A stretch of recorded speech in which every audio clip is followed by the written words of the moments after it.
The wind whispered through the juniper trees as Morning Star watched the tribal elders' council from afar. Her weathered hands clutched the worn leather pouch containing her late husband's belongings. 3 winters had passed since his death, leaving her alone with 2 young children in a tribe that valued complete families above all. The council's decision was clear: find a husband before the first snow or surrender her children to relatives who could provide proper Apache upbringing. When the mysterious warrior called Shadow Walker appeared at the edge of their territory, she recognized the same loneliness in his eyes. He was a man without a tribe, without a home, without purpose. Can a desperate bargain between 2 broken souls grow into something neither dared hope for? Before we jump back in, tell us where you're tuning in from, and if this story touches you, make sure you're subscribed because tomorrow I've saved something extra special for you. Morning Star's fingers worked methodically, crushing juniper berries against a smooth stone mortar. The pungent aroma filled her small dwelling as the rising sun cast long shadows across the packed earth floor. Outside, the sounds of the village coming to life drifted through the entrance. Women calling to children, men preparing for the hunt, elders gathering to discuss tribal matters. "Mother, look what I found." 8-year-old Running Fox burst through the entrance flap, his small hand clutching a hawk feather. His dark eyes, so like his father's, sparkled with excitement. "It is a good sign," Morning Star said, setting aside her work to examine his treasure. "Eagle Wing would be proud of your keen eyes." At the mention of their father, Running Fox's expression sobered. He fingered the feather thoughtfully. "I don't remember what his voice sounded like anymore." Morning Star felt the familiar ache bloom in her chest. 3 winters had passed since the raid that took her husband, yet the pain remained sharp as a newly honed knife. She reached for the medicine pouch at her waist, Eagle Wing's last possession, containing small items he had carried: a polished stone, a carved wooden bear, strands of horsehair. Her fingers traced the worn leather as if touching him one last time. Your father's voice was like the distant thunder, strong but never frightening to those he loved. Little Dove appeared in the doorway, her 6-year-old frame silhouetted against the morning light. "Wise Raven is looking for you, Mother. She says the council wants to speak with you again." Morning Star's stomach tightened. The council had been clear at their last meeting: find a husband before the first snow or surrender her children to relatives. In Apache tradition, children needed both parents to learn proper ways. Her healing knowledge, passed down from her grandmother through her mother, had earned her respect in the tribe, but it wasn't enough to override tradition. "Stay here and finish grinding these berries," she instructed Running Fox. "Watch your sister." Outside, the October air carried the first hint of the coming winter. Women nodded respectfully as she passed, but she noticed the pity in their eyes. Near the central fire, Wise Raven waited, her ancient face creased with concern. "They grow impatient, daughter," the old medicine woman said without preamble. "Thundercloud spoke against you again this morning." Morning Star's jaw tightened. Thundercloud, a warrior with growing influence among the younger men, had made his interest in her medicinal knowledge clear, though he had no interest in raising another man's children. "What did Chief Gray Wolf say?" "He respects your skills, but tradition weighs heavily on him. 3 winters is long enough for mourning, he says." Wise Raven placed a gnarled hand on Morning Star's arm. "There are several men who would take you as wife. Old men who want a young woman to warm their sleeping mats and care for them in their final years." Morning Star replied bitterly. "Men who would tolerate my children but never love them as their own." Wise Raven couldn't deny the truth of this. "Then what will you do?" "The first snow will come before the next full moon." Morning Star clutched Eagle Wing's medicine pouch. "I don't know, but I won't let them take my children." Later, as Morning Star gathered herbs along the stream that marked the eastern boundary of their territory, her mind worked furiously for a solution. Running Fox and Little Dove played nearby, fashioning tiny boats from bark and leaves to race in the gentle current. "Look, Mother, mine is the fastest," Little Dove called, her laughter momentarily lifting Morning Star's heavy heart. The sound of approaching hoofbeats silenced them all. Morning Star quickly gathered her children behind her, hand moving to the knife at her waist. Raiders sometimes ventured this far into Apache territory, and she would die before letting harm come to her children. A single rider appeared through the trees. Morningstar's tension eased slightly when she recognized the Apache markings on the approaching horse, though the rider was unfamiliar. He reined in his mount when he spotted them, his posture instantly alert and wary. The stranger was lean but powerfully built, his face weathered by sun and wind. A long scar ran from his left temple to his jaw, pulling slightly at the corner of his eye. His clothing showed signs of solitary living, well-maintained but lacking the decorative touches of tribal life. Most telling was the scarred bow strapped to his back, damaged but still functional, much like the man himself. They regarded each other in silence, mutual wariness evident in their stances. It was Little Dove who broke the standoff, stepping forward with the fearlessness of childhood. "Your horse has one white foot," she observed. "My father said that means he's swift as the wind." Something in the man's expression shifted at the child's words. Not quite a smile, but a softening around the eyes. "Your father spoke true," he replied, his voice rough from disuse. Morningstar studied him more carefully now. There was something familiar about his bearing, the set of his shoulders. Recognition dawned slowly. "You're Shadow Walker," she said. "The one they exiled." Shadow Walker had watched the village for 3 days, keeping to the high ridges where pine trees provided cover. The familiar rhythms of Apache life pulled at him like an old wound. Women tanning hides, men returning from hunts, children learning tribal ways. 2 years of solitude had not dulled the ache of exile. Each night, he retreated to his small camp nestled against a cliff face, where a hidden spring provided water.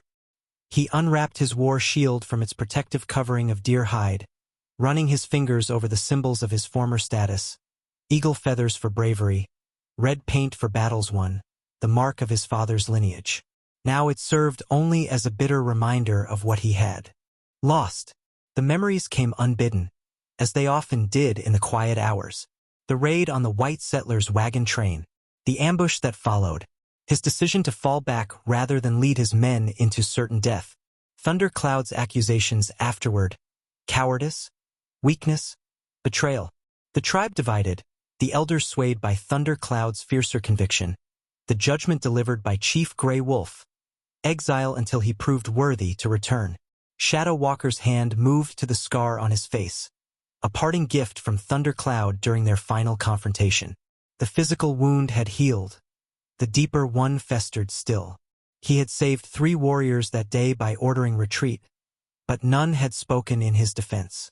Fear of Thundercloud's growing influence had silenced them.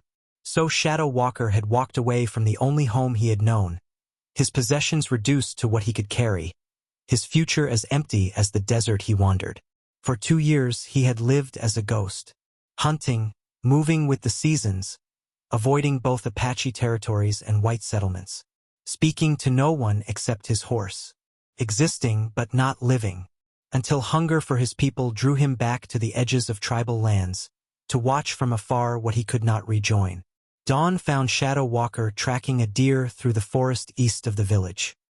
He moved silently, reading the subtle signs of the animal's passage: disturbed leaves, bent grass, the occasional hoof print in softer ground. The trail led him to a small stream, and it was there he saw them, a woman and 2 children. The sight stopped him as effectively as a physical barrier. He eased back into the cover of the trees, observing with the caution of a man long accustomed to danger. The woman was gathering plants along the stream bank, her movements efficient and purposeful. The children, a boy and younger girl, played nearby, fashioning something from bark.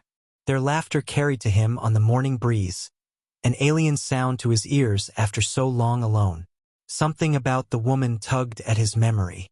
The way she moved, the careful attention she gave to selecting certain plants over others. A healer, then. He'd known several in the tribe, had been treated by them after battles.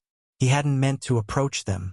Years of caution had become habit, and contact with his people was forbidden by the terms of his exile. But as he turned to leave, his horse stepped on a dry branch. The sharp crack echoed through the quiet forest. There was no choice then but to reveal himself. He rode forward slowly, hands visible, posture non-threatening. The woman gathered her children behind her with the protective instinct of a mother wolf, her hand moving to the knife at her waist. The little girl's comment about his horse surprised him. It had been so long since he'd heard a child's voice, the innocence of it almost painful to his ears. His response came automatically, a reflex from a time when he had been part of something larger than himself. Then the woman spoke his name, and the past crashed into the present like a thunderclap. Your shadow walker, the one they exiled. Not a question but a statement. She knew him or knew of him. He studied her more carefully. She was perhaps 30 summers, her face showing character rather than mere beauty. Her eyes held the weight of someone who had seen hardship but not been broken by it. I am, he acknowledged, seeing no point in denial. And you are. Morning Star. I am, a healer in the village. Recognition flickered. He had seen her before, tending to warriors after a battle with a rival tribe. That was before his exile, when he had been second war chief, respected and honored. You shouldn't be speaking with me, he said, his voice still rough from disuse. It's forbidden. A flash of defiance crossed her features. We are beyond the village boundaries. No one has forbidden gathering plants or watering horses. The boy peeked around his mother, curiosity overcoming caution. Did you really kill 15 Navajo warriors in one battle? Shadow Walker felt something long dormant stir within him. Amusement, perhaps. The legends always grew in the telling. No, he replied honestly. It was only 5 and I had help. The woman Morning Star gave her son a gentle but reproving tap on the shoulder. Running Fox, mind your manners. Shadow Walker dismounted slowly, keeping his distance. He led his horse to the stream, allowing the animal to drink while maintaining awareness of the small family. The children watched him with undisguised fascination, while their mother's gaze remained evaluating, cautious. Why have you returned? She asked directly. The exile was for 10 winters. Shadow Walker considered the question, unsure himself of the answer. I haven't returned. I'm merely passing through these territories. Her expression made it clear she didn't believe him. Shadow Walker found himself curiously affected by her directness. Most people, Apache or otherwise, avoided his gaze, intimidated by his scars and reputation. You watch our village, she stated. I've seen you on the ridge. The council fire burned low as Chief Gray Wolf passed the speaking staff to the eldest member of the tribal council. Morning Star stood before them, her children at her side, back straight despite the weight of scrutiny. The elders' faces remained impassive, weathered by decades of sun and hardship into masks that revealed little. Morning Star, daughter of Swift Arrow, widow of Eagle Wing, intoned the elder, his voice carrying the authority of tradition. The council has summoned you to speak of matters concerning your place in the tribe. She inclined her head respectfully but remained silent. Wisdom taught that one should listen fully before speaking. 3 winters have passed since Eagle Wing journeyed to the spirit world, the elder continued. You have mourned honorably, but Apache children require both mother and father to learn proper ways. The council has decided, you must take a husband before the first snow, or your children will be placed with your husband's brother and his wife. Running Fox stiffened beside her. Little Dove's small hand clutched at her buckskin dress. I understand the council's concern, Morning Star replied carefully. My children are learning the Apache ways. Running Fox hunts small game now. Little Dove helps me gather plants and learns the women's medicine. Chief Gray Wolf leaned forward, his silver-streaked hair gleaming in the firelight. No one questions your teaching, Morning Star. Your healing skills are valued by the tribe. But a boy needs a man to show him the warrior's path. A girl needs to see how a woman stands beside her husband. This is our way since the time of the ancestors. From the shadows beyond the chief, another voice spoke. Perhaps Morning Star believes herself above our traditions.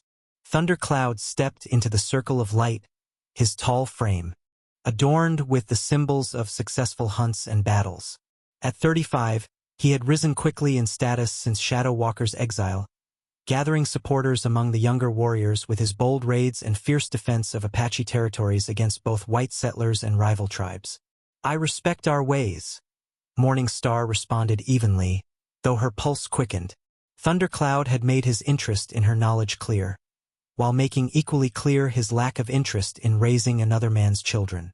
"Then you will choose from among the men who have expressed willingness to take you as wife," Thundercloud said, his tone making it a challenge rather than a suggestion. Chief Grey Wolf raised his hand for silence. "Several respected men have indicated interest. White Otter has been widowed for 2 winters. Gray Badger has already raised sons who bring honor to the tribe. Mountain Hawk has a spacious dwelling and many horses." Morning Star knew these men, all at least 20 winters her senior, seeking a young woman to ease their final years. None would love her children as their own. "I am grateful for their interest," she said carefully. "I ask for time to consider this important decision." "You have had 3 winters to consider," Thundercloud replied. "The council has been patient. Now we require action." The eldest council member raised the speaking staff. "The council has spoken. You have until the first snow. If you have not chosen a husband by then, the children will go to their uncle." Running Fox stepped forward suddenly. "I don't want to live with Uncle. He's mean to his own sons. He'll be meaner to me." A murmur ran through the gathering. Children rarely spoke at council meetings. "Running Fox," Morning Star said softly, placing a restraining hand on his shoulder. "The boy speaks out of turn," Thundercloud said, proving the need for a father's discipline. Chief Grey Wolf studied the boy, then Morning Star. His eyes, though aged, missed little. "The council's decision stands. Until the first snow." He took back the speaking staff, signaling the end of discussion. As Morning Star led her children away from the council fire, she felt the weight of stares on her back. Wise Raven joined them as they neared their dwelling. "Thundercloud grows too bold," the old medicine woman muttered. "He forgets that wisdom, not volume, should guide a warrior's tongue." Inside their home, Morning Star settled the children on their sleeping mats. "Rest now. Tomorrow we will gather the last of the summer berries." When their breathing had deepened into sleep, she stepped outside to where Wise Raven waited. "He wants your knowledge," the old woman said without preamble.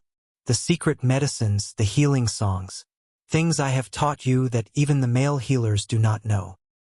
"He has made that clear," Morning Star replied bitterly. "But he has no use for my children." Wise Raven's gnarled fingers gripped Morning Star's arm with surprising strength. "Be careful, daughter. Thundercloud is not a man who accepts refusal. Since Shadow Walker's exile, there are few who would stand against him." Morning Star looked toward the distant ridge where she had glimpsed the solitary figure watching the village. "Perhaps not as few as he believes." Wise Raven followed her gaze, her clouded eyes narrowing. "You speak of the exile? What do you know?" "I encountered him at the eastern stream. He has returned to the borders of our territory." The old woman inhaled sharply. "This is dangerous knowledge, daughter. If Thundercloud learns of it." "He was a great warrior once," Morning Star said, "before Thundercloud poisoned the council against him. There were witnesses to his retreat," Wise Raven reminded her. "Warriors who saw him turn from battle." "There are always multiple paths through the forest," Morning Star replied. "What if the path he chose saved lives rather than sacrifice them for glory?" Wise Raven studied her thoughtfully. "What are you considering, daughter?" Morning Star touched the medicine pouch at her waist. "A different solution than the council offers." Morning Star led her children along the stream that wound through the eastern valley, her gathering basket balanced on one hip. The early morning air carried the scent of pine and sage, while overhead, hawks circled on thermal currents. To any observer, they appeared to be simply collecting the last herbs of the season before winter's grip tightened on the land. But Morning Star's eyes continually scanned the ridgeline, searching for a solitary figure. "Mother, I found the purple flowers you wanted," Little Dove called, proudly holding up several stalks of echinacea. "Well done," Morning Star praised, examining the plants. These will help fight winter sickness. She carefully placed them in her basket alongside the healing bundle she had prepared, a selection of her rarest and most effective medicines wrapped in soft rabbit skin. Running Fox ranged ahead, practicing the stalking techniques his father had begun teaching him before death stole their time together. The boy crouched low, moving silently through the brush with a natural grace that brought both pride and pain to Morning Star's heart. So like his father in his movements. "Running Fox," she called. "Remember the story of how your father tracked the wounded elk across 5 valleys? The boy trotted back, eyes brightening at the mention of his father. Morning Star settled on a sun-warmed rock, her children gathering close as she began the familiar tale. She had learned early in their grief that stories kept Eagle Wing's memory alive for them in ways that mere remembrances could not. "Your father was the finest tracker in the tribe," she began, watching their faces soften with the comfort of the oft-told story. "The elk had been grazed by another hunter's arrow and fled into the mountains. When others gave up the trail, Eagle Wing continued alone." As she spoke, she subtly scanned their surroundings. They had ventured farther from the village than usual, approaching the place where she had encountered Shadow Walker 3 days earlier. The risk was calculated. She needed to speak with him again, away from tribal eyes, but would not endanger her children to do so. "Father followed the blood drops even when they were smaller than a beetle, right, Mother?" Running Fox interjected. "Yes, and when even those disappeared, he read the broken twigs and disturbed pebbles that others would never notice," she continued, her voice flowing into the rhythms of storytelling while her senses remained alert. The snap of a twig brought her narrative to a halt. Her hand moved instinctively to her knife as she positioned herself between her children and the potential threat. Shadow Walker emerged from the trees upstream, leading his pinto horse. He stopped when he saw them, his posture neither threatening nor welcoming. The exile, Running Fox, whispered, excitement and trepidation mingling in his voice. Morning Star stood, keeping her movements deliberate and calm. "We meet again, Shadow Walker." He inclined his head slightly but said nothing, his dark eyes assessing them with the wariness of one long accustomed to solitude. Little Dove, emboldened by their previous encounter, stepped forward. "We're gathering medicine plants. Mother is teaching us which ones heal and which ones are for spirit journeys." Something flickered in Shadow Walker's expression, perhaps surprise at being addressed so directly by a child. "Your mother is wise to teach you these things," he finally said, his voice still rough from disuse. Morning Star studied him in the clear morning light. His buckskins were well-maintained but showed signs of hard use. The scar along his face had healed poorly, evidence that he'd had no healer's attention after the wound was inflicted. Most telling was his lean frame, not starved, but carrying no extra weight despite his obvious hunting skills. "The stream is good for fishing here," she said, gesturing to a deeper pool nearby. "We've brought dried corn cakes to share while the children try their luck." It was an offering of sorts, companionship without obligation, food without expectation of return. For a man long separated from tribal customs of sharing, she knew it might be easier to accept than direct charity. Shadow Walker hesitated, then nodded once. "I have fresh meat that could use cooking," he countered, producing a dressed rabbit from his pack. The exchange established a tentative balance between them. As the children eagerly set up fishing lines with hooks carved from bone, Morning Star built a small fire. Shadow Walker secured his horse to a nearby tree and began preparing the rabbit for cooking. They worked in silence for several minutes, the familiar tasks requiring no conversation. Morning Star noted how he kept a constant awareness of their surroundings, his senses attuned to potential danger in a way that spoke of years spent in hostile territory. "The council has set me a deadline," she said finally, keeping her voice low enough that the children, absorbed in their fishing, couldn't hear. "I must take a husband before the first snow or lose my children to relatives." Shadow Walker's hands paused briefly in their work before resuming. "Why tell me this?" "Because you understand what it means to lose everything you value," she replied simply. His dark eyes met hers, and for a moment, the careful mask he wore slipped, revealing a depth of pain that matched her own. Then the wall came back up. "The men of the village," he began, "want a young wife to serve them, not a partner with her own mind," she finished. "And none wish to raise another man's children, especially a boy approaching warrior training." The following day, Morning Star returned alone to the stream, having left her children in Wise Raven's care. She carried only a small pack containing food and a water skin. The morning fog clung to the valley, shrouding the landscape in ghostly white that transformed familiar landmarks into strange, otherworldly shapes. She settled on a boulder near where they had shared the meal yesterday, and waited. Whether Shadow Walker would return, she couldn't know, but instinct told her he would. An hour passed. The fog began to lift as the sun climbed higher, revealing the stream's glittering surface and the golden-red foliage of autumn-touched trees. Morning Star remained still, patient as only one who has endured great loss can be. The sound came first, not of approach but of presence. A slight displacement of air, the subtle sense of being observed. She didn't turn or startle. "You came alone," Shadow Walker's voice sounded from behind her. "That's unwise." "Is it?" she asked, finally turning to face him.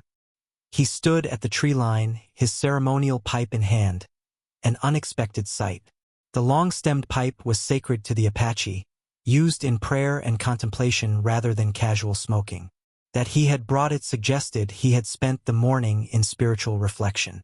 "These are dangerous lands," he replied, moving forward to sit on a rock opposite her.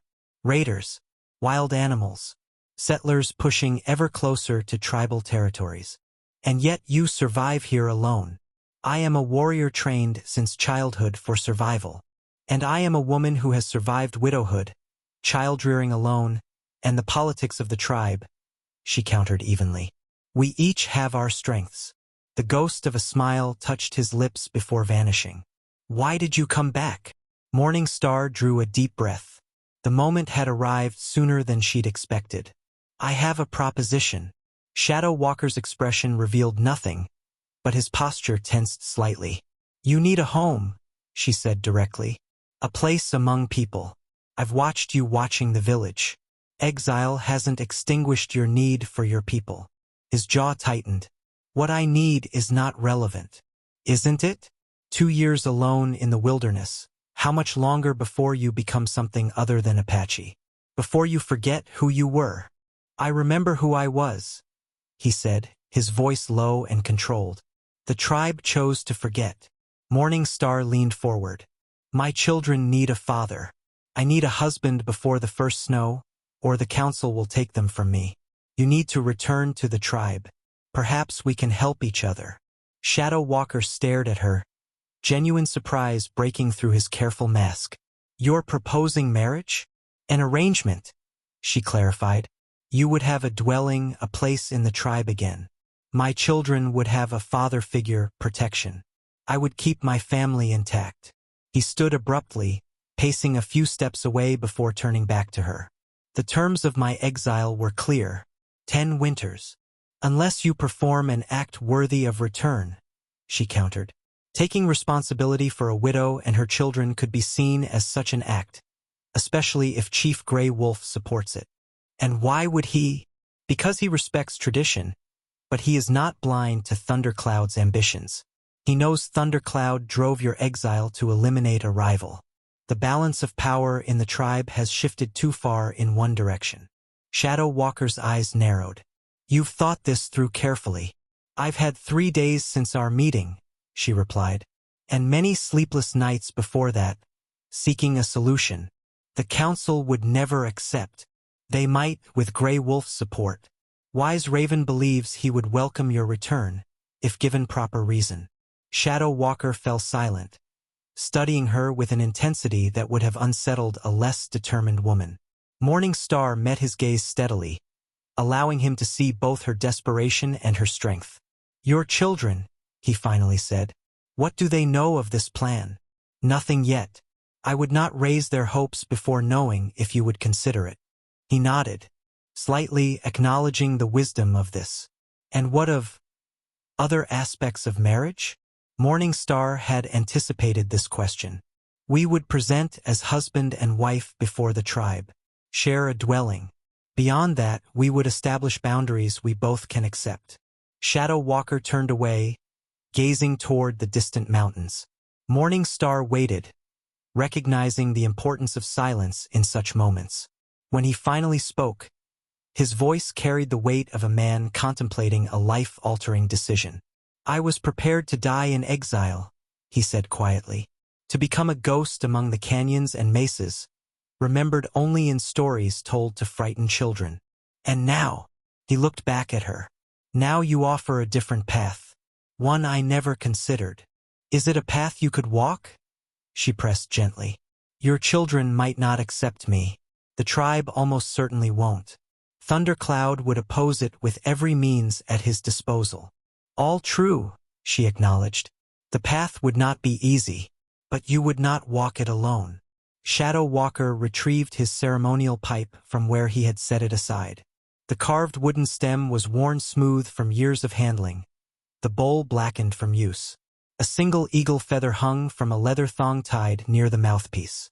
I must think on this, he said finally.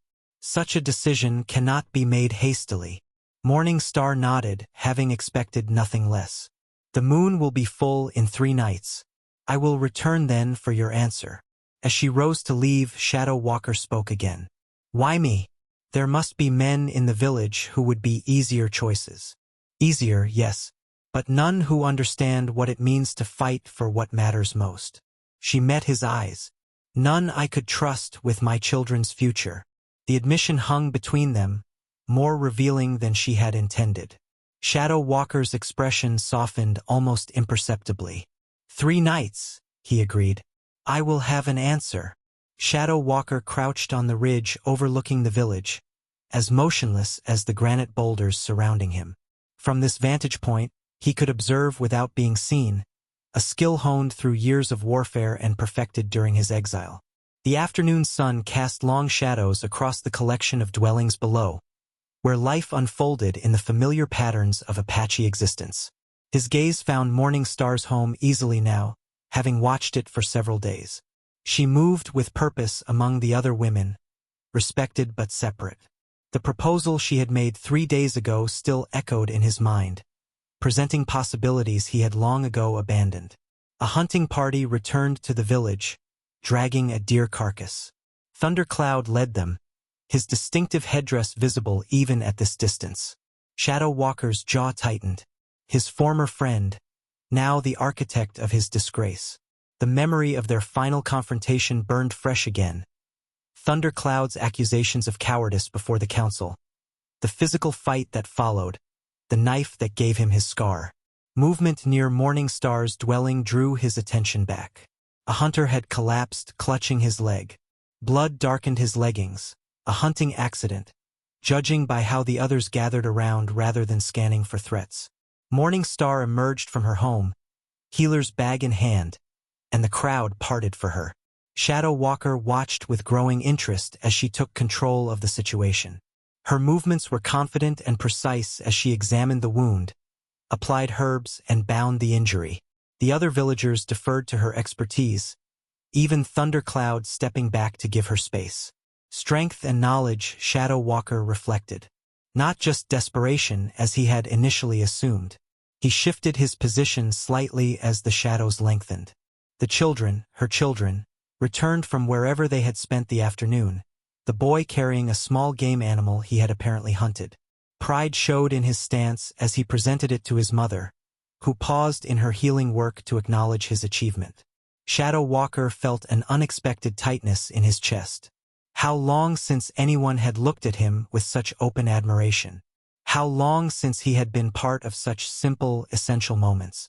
2 years of solitude had taught him much about survival but little about living. As twilight approached, he made his way down to the valley floor, circling the village at a safe distance. Near the stream where they had first met, he found tracks, small impressions left by children's moccasins. Following them, he discovered a hidden play area where the boy and girl had constructed a miniature village of sticks and stones, complete with tiny horses carved from wood. He crouched to examine one of the carvings. Clearly a treasured possession, the workmanship was excellent. Likely made by their father before his death.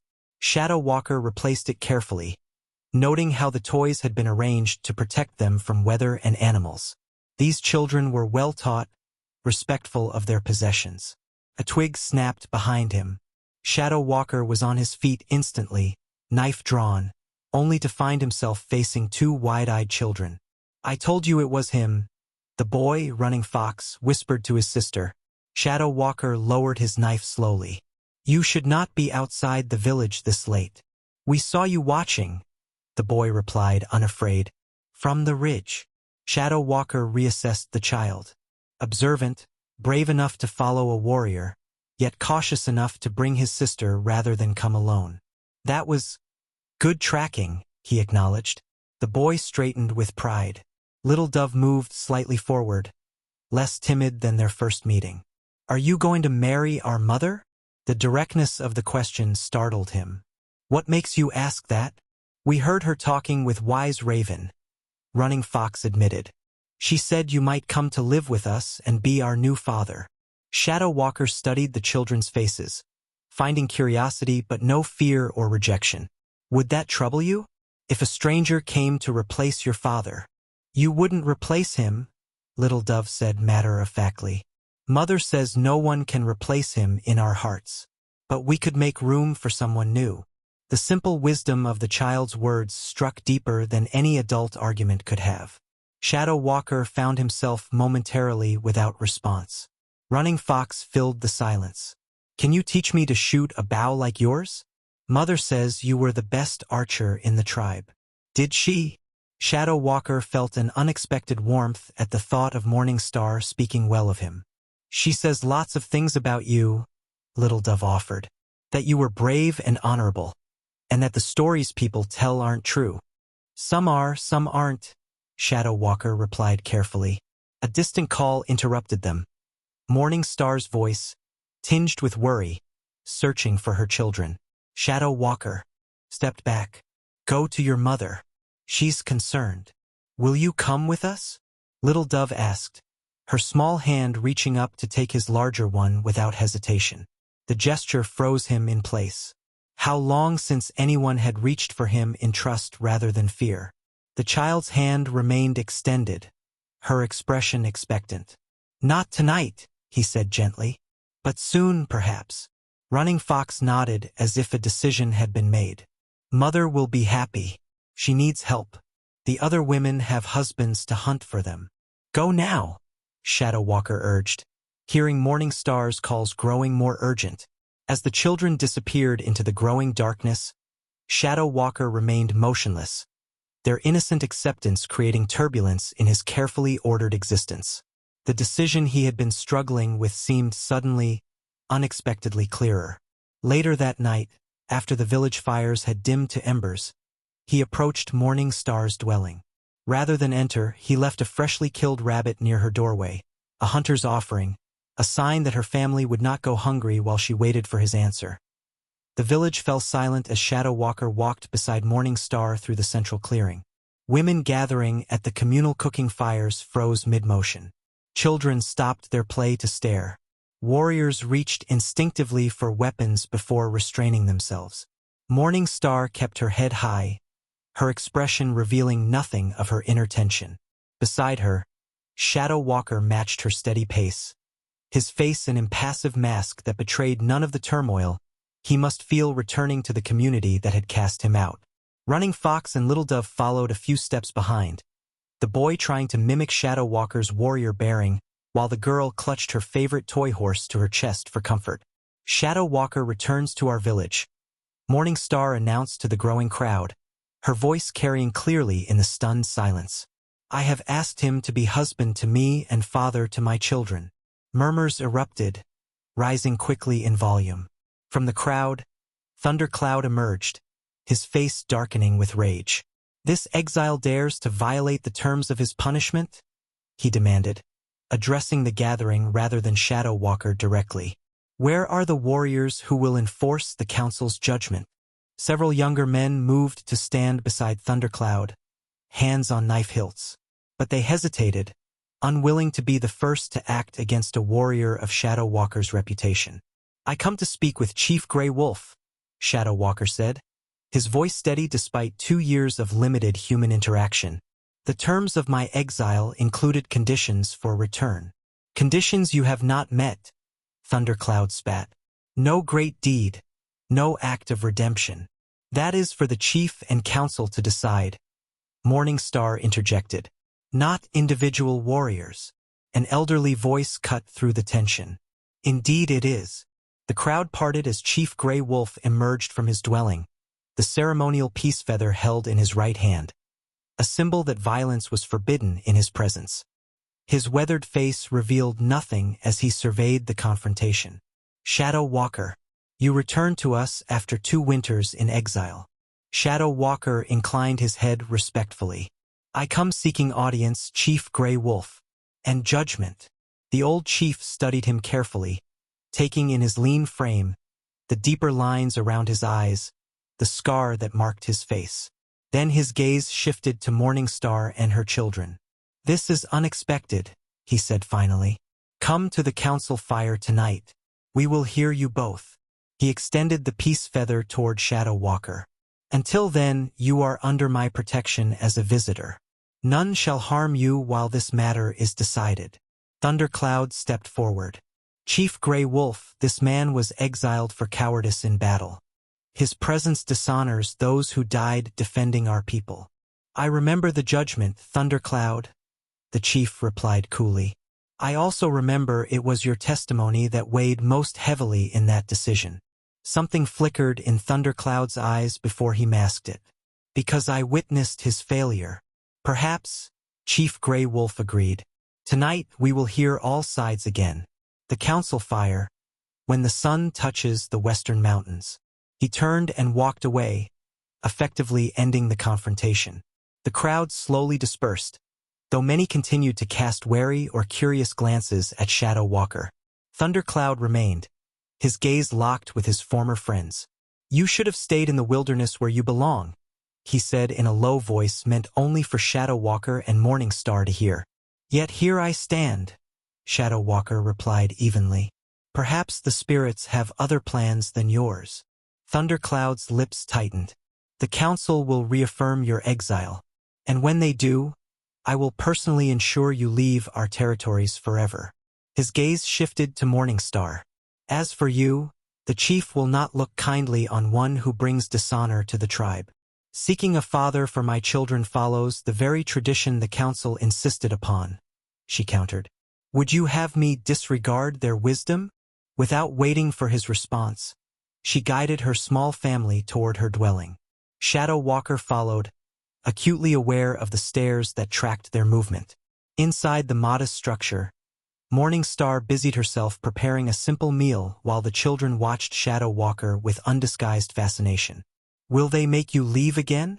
Little Dove asked, her small face serious. Shadow Walker considered his answer carefully.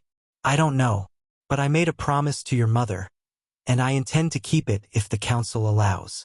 "Thundercloud doesn't want you here," Running Fox observed. "No," Shadow Walker agreed. "He does not." "Why does he hate you?" the boy pressed. Morningstar paused in her work, clearly interested in the answer herself. Shadow Walker's hand went unconsciously to the scar on his face. "We were once like brothers," he said quietly. "We hunted together, fought beside each other in many battles. But men change. Sometimes ambition becomes more important than truth." "Did you really run from battle?" Running Fox asked bluntly. "Running Fox," Morningstar scolded. "That is not a proper question." "It's fair," Shadow Walker countered. "He should know what people say about the man who would be his stepfather." He turned to the boy. "I did not run from battle. I ordered a retreat when I saw we were outnumbered and outflanked. 3 warriors lived because of that decision. Had we continued the attack as Thundercloud wanted, all would have died." "Then why did they exile you?" Little Dove asked. "Because Thundercloud told a different story, and because sometimes, in difficult moments, people prefer a simple tale of cowardice to a complex truth." Morning Star moved to the entrance of the dwelling, checking the position of the sun. The council will gather soon. We should prepare. Shadow Walker nodded, rising to his feet. Whatever happens tonight, I thank you for the chance to clear my name. And if they reaffirm your exile? She asked quietly, so the children couldn't hear. His eyes met hers, and for the first time, he allowed her to see beyond his careful mask to the man beneath. Then I will find another way to fulfill my promise to you. Your children will not be taken. The council fire cast flickering shadows across the faces of the gathered elders. Morning Star sat with straight-backed dignity, her children beside her, as Shadow Walker stood before the tribal leaders. Chief Grey Wolf occupied the central position, flanked by 6 elders whose combined wisdom had guided the tribe through countless seasons. We have called this council to address the return of Shadow Walker, son of Night Hunter, exiled warrior of our tribe. Grey Wolf began, his voice carrying the weight of authority earned through decades of leadership. And to hear the petition of Morning Star, daughter of Swift Arrow, who asks that he be permitted to become her husband. Thundercloud stood at the edge of the circle, his supporters gathered behind him like storm clouds on the horizon. His face remained impassive, but tension radiated from his rigid posture. 2 winters ago, Grey Wolf continued, this council judged Shadow Walker guilty of failing his warrior brothers in battle against the Navajo.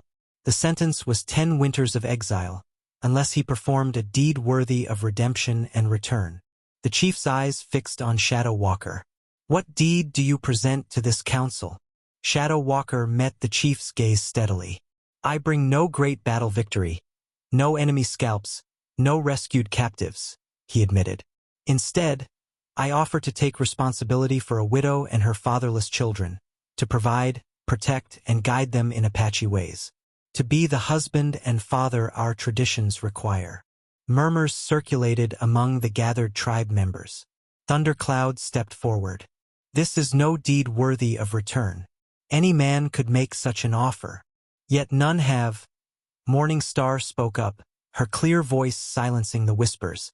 In 3 winters, no warrior has asked to raise these children as his own.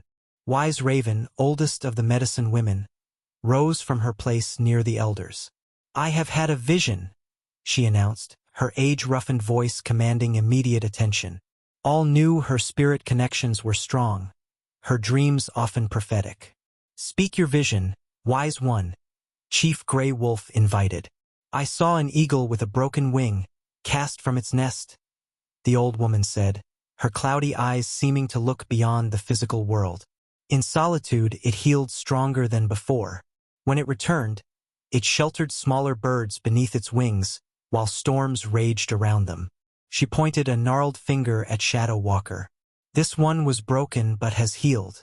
The children will flourish under his protection. Thundercloud scoffed. Convenient visions that serve Morning Star's desperate need for a husband. Watch your tongue when speaking of the tribe's most respected healer, one elder reprimanded sharply. Chief Grey Wolf raised his hand for silence. Morning Star, you have chosen this man freely? She nodded. I have. He is honorable and skilled. My children respond well to him. He will be a good father. And you understand that by joining with an exile, you risk your own standing in the tribe? I understand the risk, she replied steadily. I also understand the certainty of losing my children if I do not find a husband before winter. I choose this path. The chief turned to Shadow Walker. And you? Why accept this responsibility after 2 years alone? Shadow Walker considered his answer carefully. Exile teaches harsh lessons. I have learned that a man without people is like an arrow without a bow, existing but without purpose. Morning Star offers not just return to the tribe, but return to meaning. He paused. And her children deserve a father who will value them, not merely tolerate them. One of the eldest council members leaned forward. The boy approaches warrior training age. Would you teach him our ways, knowing some will refuse to accept him as your son? I would teach him courage, honor, and wisdom, Shadow Walker replied, including the wisdom to know when retreat preserves more than it surrenders. The pointed reference to his own controversial decision hung in the air. Several older warriors nodded slightly, while Thundercloud's expression darkened further. Chief Grey Wolf studied Shadow Walker's face for a long moment. "I find merit in this petition," he finally declared. "Taking responsibility for a widow and children when no other would step forward shows character worthy of consideration." He glanced at the other council members, who nodded their agreement. "However," he continued, "return must be earned gradually. Shadow Walker may marry Morningstar according to our traditions. He may live at the edge of our village. He must prove himself anew to the tribe through his actions as husband, father, and provider. After one winter, we will judge whether full return to the tribe is warranted." Relief washed through Morningstar, though she kept her expression dignified.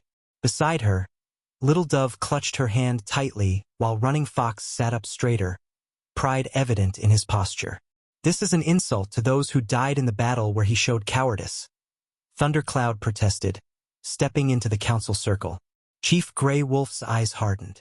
"The council has spoken, Thundercloud. Unless you wish to formally challenge my leadership, you will accept this decision." The implicit threat silenced Thundercloud, though hatred smoldered in his eyes as he looked at Shadow Walker. "The wedding ceremony will take place in 3 days," the chief declared. "Until then, Shadow Walker remains under my protection as a guest of the tribe." As the council dispersed, Morningstar approached Shadow Walker, her children following. "Thank you," she said simply, meeting his eyes. "I have made my choice," he replied, his voice low enough that only she could hear. "Now we must make it work, for all our sakes." She nodded, understanding the challenge that lay ahead. From across the clearing, Thundercloud watched them, his expression promising that their troubles were far from over.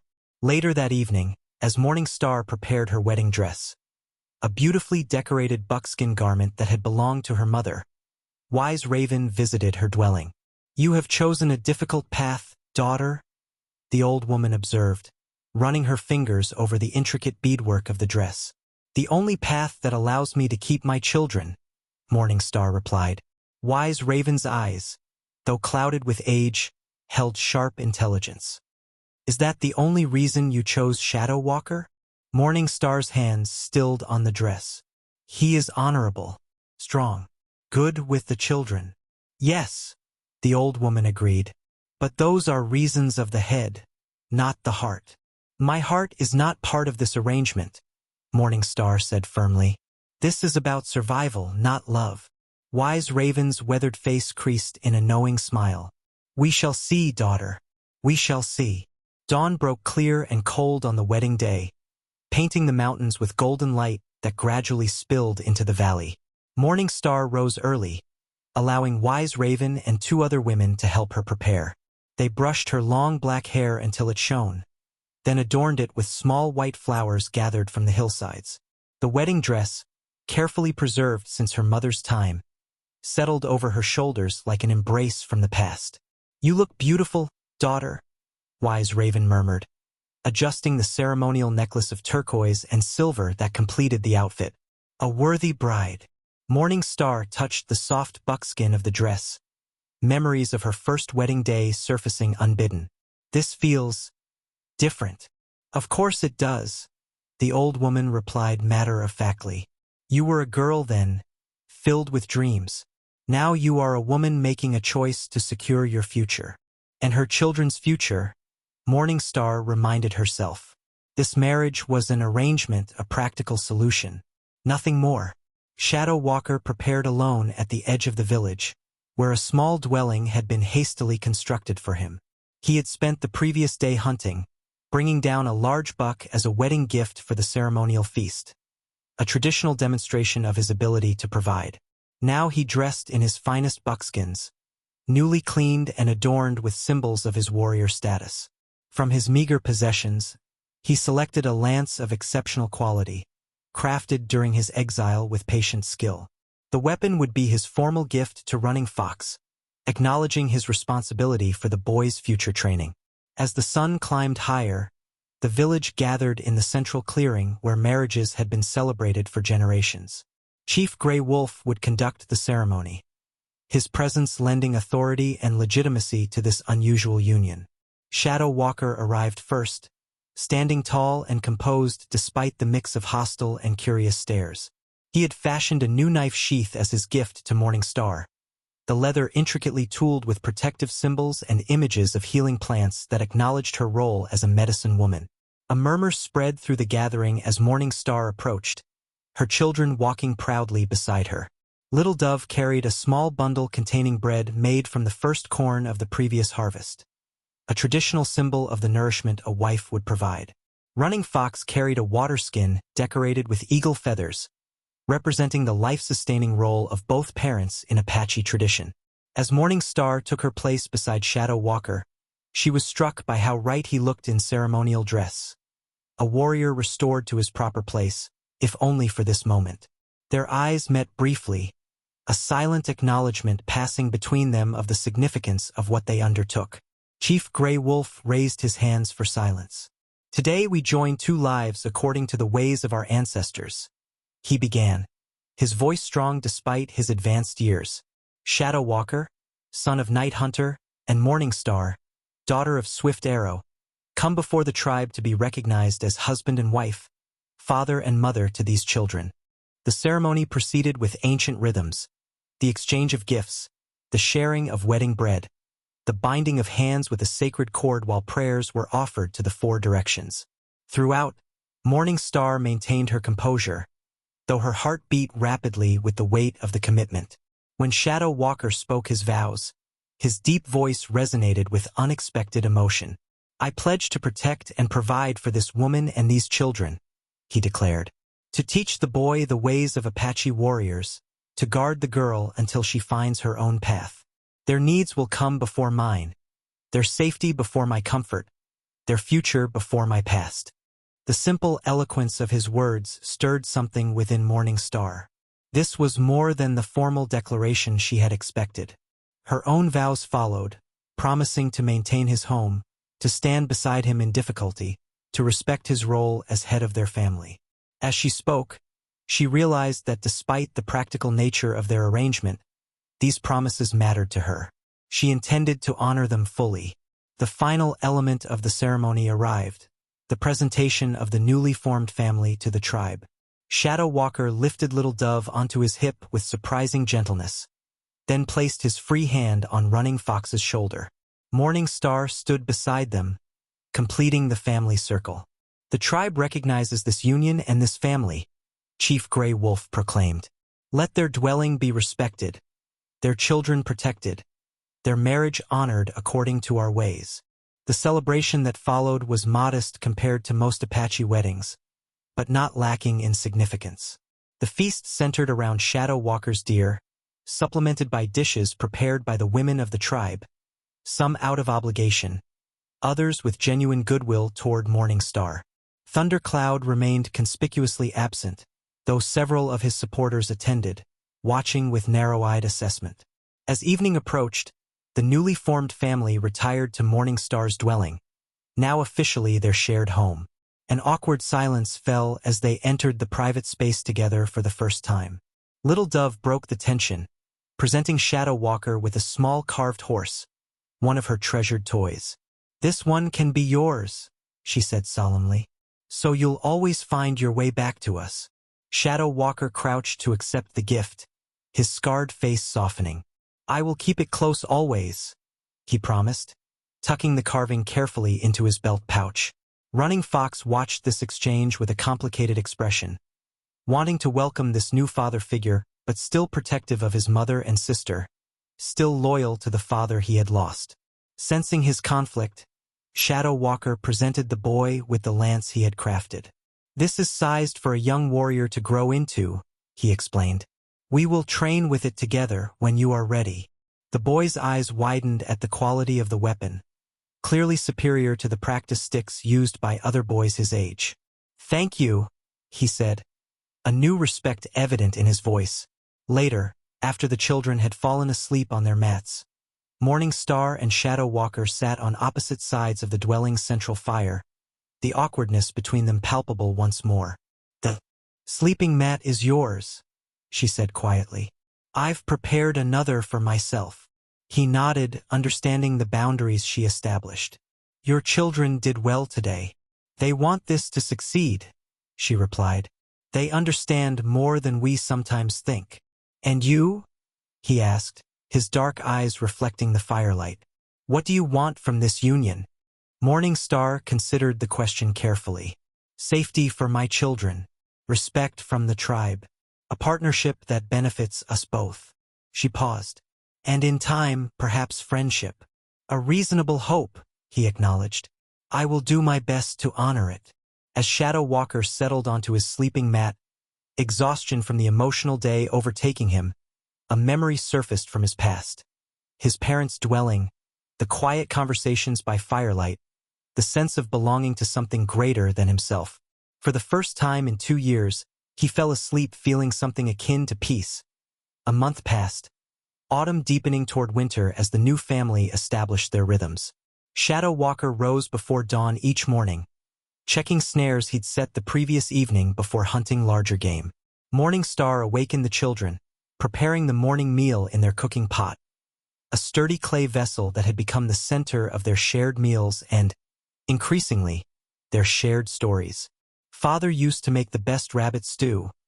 Running Fox commented one morning as they ate breakfast, the steam rising from the cooking pot in the crisp air. Shadow Walker paused, spoon halfway to his mouth. It was the first time the boy had mentioned his birth father without prompting, and the first time he'd used the term father without specifying my or our. A subtle but significant distinction. How did he prepare it? Shadow Walker asked carefully. Running Fox described a method involving juniper berries and special roots, growing animated as he recalled the details.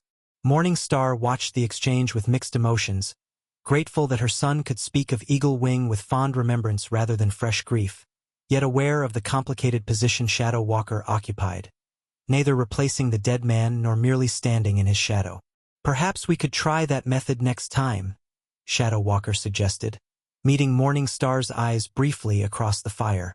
She nodded, acknowledging the respectful way he navigated the moment. These small interactions had gradually built a foundation of trust between them over the past weeks. Their days had settled into a pattern. Shadow Walker taught Running Fox hunting and tracking skills each morning, his patience with the boy earning gradual acceptance from both children. Afternoons found him contributing to village needs, repairing dwellings, participating in communal hunts, crafting weapons. Though some warriors still avoided him, others had begun to acknowledge his skills and include him in their activities. Morning Star continued her healing work, gathering autumn's final plants before winter closed its fist around the land. Little Dove often accompanied her, learning to identify medicinal herbs and their preparations. They would return to find Shadow Walker and Running Fox waiting, sometimes with fresh game, other times with tales of what they had observed in the forest. Evenings brought them together around the cooking pot, sharing the day's experiences as they prepared and ate their meal. Initially stiff and formal, these gatherings had softened into comfortable exchanges, occasionally even including laughter. A sound Morning Star realized had been rare in their dwelling since Eagle Wing's death. After the children fell asleep, Morning Star and Shadow Walker would talk quietly, their conversations gradually extending beyond practical matters to include memories, observations, and tentative plans for the future. The boundaries between them remained clear. He on his sleeping mat, she on hers, but the emotional distance had begun to narrow. Today marked the first major tribal hunt since their marriage, an important event where Shadow Walker would work alongside other men as an equal rather than an outsider. As he prepared to leave, checking his bow and arrows with meticulous care, Morning Star approached with a small medicine pouch. For protection, she said, offering the carefully sewn leather bundle. And luck. He accepted it with a nod, their fingers brushing briefly during the exchange. Thank you, he said simply, but his eyes conveyed more than his words. As he left to join the gathering hunters, Little Dove called after him, "Bring back a big deer, the biggest I can find," he promised with a rare smile that transformed his scarred face. Morning Star watched him join the hunting party, noting how he positioned himself neither at the front where it might seem presumptuous, nor at the back where it would appear subservient. Thundercloud, leading the hunt, acknowledged him with the barest nod. Not friendly, but not openly hostile. "He's good for you," Wise Raven observed, appearing beside Morning Star with the uncanny quietness of the very elderly. "For all of you. It's an arrangement," Morning Star reminded her, though with less conviction than when they'd first discussed the marriage. Wise Raven's knowing smile crinkled the weathered landscape of her face. "Is it still only that? I see how you watch him with the children, how you listen when he speaks." Morning Star busied herself with arranging herbs to avoid the old woman's too perceptive gaze. "He has been honorable in fulfilling his promises. I respect that." "Respect is good soil for stronger feelings to grow," Wise Raven replied. Before Morning Star could respond, Running Fox burst into the dwelling, excitement evident in his voice. "Mother, the men say there's a mountain lion that's been killing deer in the North Valley. They're going to track it after they finish the regular hunt." Morning Star's heart constricted. Mountain lions were dangerous prey, especially in early winter when game grew scarce and predators more desperate. "All the hunters?" she asked, trying to keep her voice casual. "Thundercloud says only the bravest warriors should go," Running Fox reported. He looked right at Shadow Walker when he said it. Morning Star and Wise Raven exchanged glances. The implication was clear. A challenge Shadow Walker could not refuse without confirming the old accusations of cowardice. "Your husband is wise as well as brave," Wise Raven assured the boy. "He will make good decisions." After Running Fox had run off to watch the hunter's departure, Morning Star sank onto a sitting mat. "Thundercloud tests him," she said quietly. "Pushes him toward danger or dishonor." "It was inevitable," the old woman replied. "But remember, Shadow Walker survived 2 winters alone in territories where mountain lions hunt. He knows their ways better than most." Morning Star nodded, taking comfort in the truth of this. Still, as she returned to her daily tasks, her hands moved to Eagle Wing's medicine pouch that she still carried, seeking connection to the past even as her thoughts remained with the man who had become part of her present. Later, as she ground medicinal roots with a stone mortar, Little Dove sat nearby, unusually quiet. "What troubles you, little one?" Morning Star asked. The girl looked up, her dark eyes serious. "Will Shadow Walker come back?" Morning Star set aside her work to give her daughter her full attention. "Of course he will. Why do you ask?" "Father didn't come back," Little Dove said simply.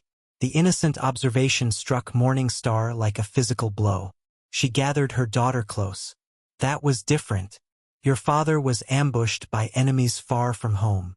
"But Shadow Walker is strong," Little Dove said with childish confidence. "He wouldn't let enemies hurt him." "Yes," Morning Star agreed, finding truth in the statement despite her concerns. "He is strong. And careful." Little Dove nodded, seemingly satisfied, and returned to playing with her toy horses, now arranged as a family group rather than the solitary figures they had been before Shadow Walker's arrival.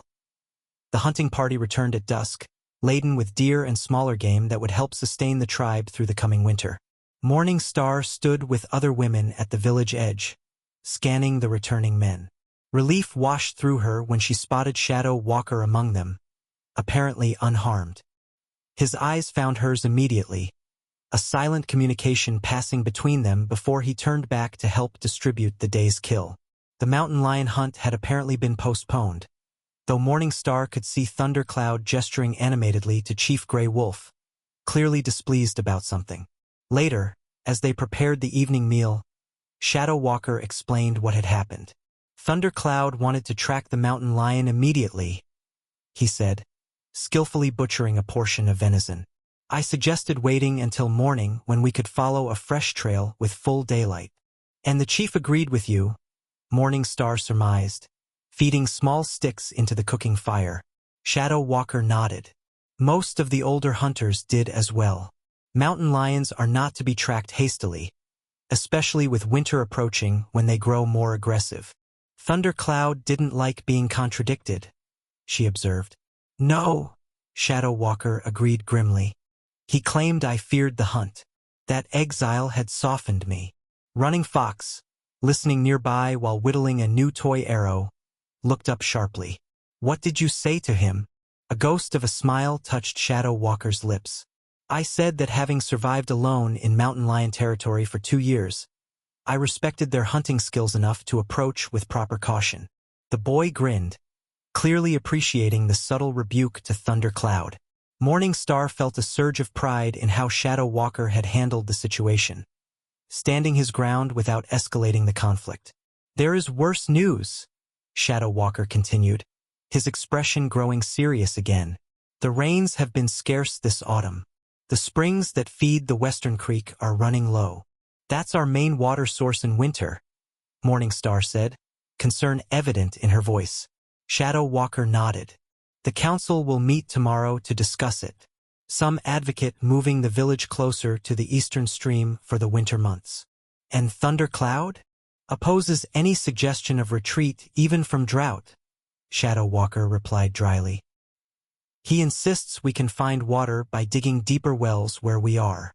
The following day brought confirmation of the water shortage. Women returning from the Western Creek reported barely enough flow to fill their containers. Worried conversations spread through the village as families considered the implications of a winter with limited water. By midday, the council had gathered, with much of the tribe in attendance given the seriousness of the situation. Chief Grey Wolf invited all warriors to speak, recognizing the decision would affect everyone. Thundercloud spoke first, his powerful voice carrying across the gathering. "We have lived in this valley for generations. Our ancestors' bones rest in these hills. We should not abandon our territory because of one dry season." Several younger warriors voiced agreement, particularly those who had risen to prominence under Thundercloud's mentorship. "The wells can be deepened," Thundercloud continued. "Strong men can carry water from the eastern stream if necessary. Moving the village shows weakness to our enemies who watch our territories." Chief Grey Wolf acknowledged these points with a nod, then turned to the older warriors. "What other thoughts do our experienced hunters have?" For several moments, no one spoke. Then Shadow Walker rose from his place at the edge of the circle. "During my exile, I traveled through the northern mountains," he said, his voice steady despite the murmurs his appearance caused.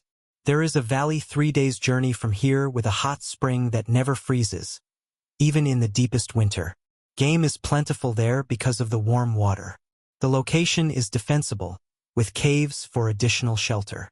Thundercloud's face darkened. "You would have us abandon our ancestral lands based on the word of an exile?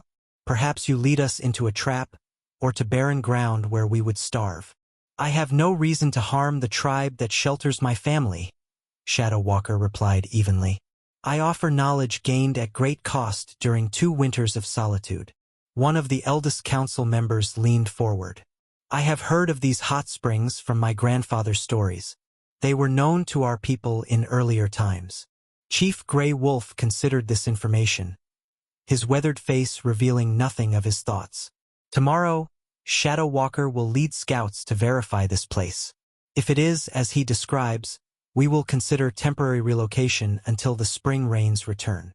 Thundercloud stepped into the center of the council circle. "I will lead these scouts," he declared, "to ensure we receive an accurate report." The chief nodded his agreement. "Take 4 warriors of your choosing, and Shadow Walker, of course, since he knows the way." As the council dispersed, Morning Star approached Shadow Walker, concern evident in her expression. 3 days alone with Thundercloud and his chosen men? They may not bring you back." "The chief is wiser than that," Shadow Walker replied quietly. "He knows Thundercloud's ambitions. That's why he specified 4 warriors, not just any number. He'll ensure at least one is loyal primarily to him." That evening, as they prepared for Shadow Walker's departure, Morning Star found herself unexpectedly anxious. In the short time since their marriage, his presence had become an essential part of their families. Stability. The thought of him traveling with men who wished him harm stirred fears she hadn't anticipated developing.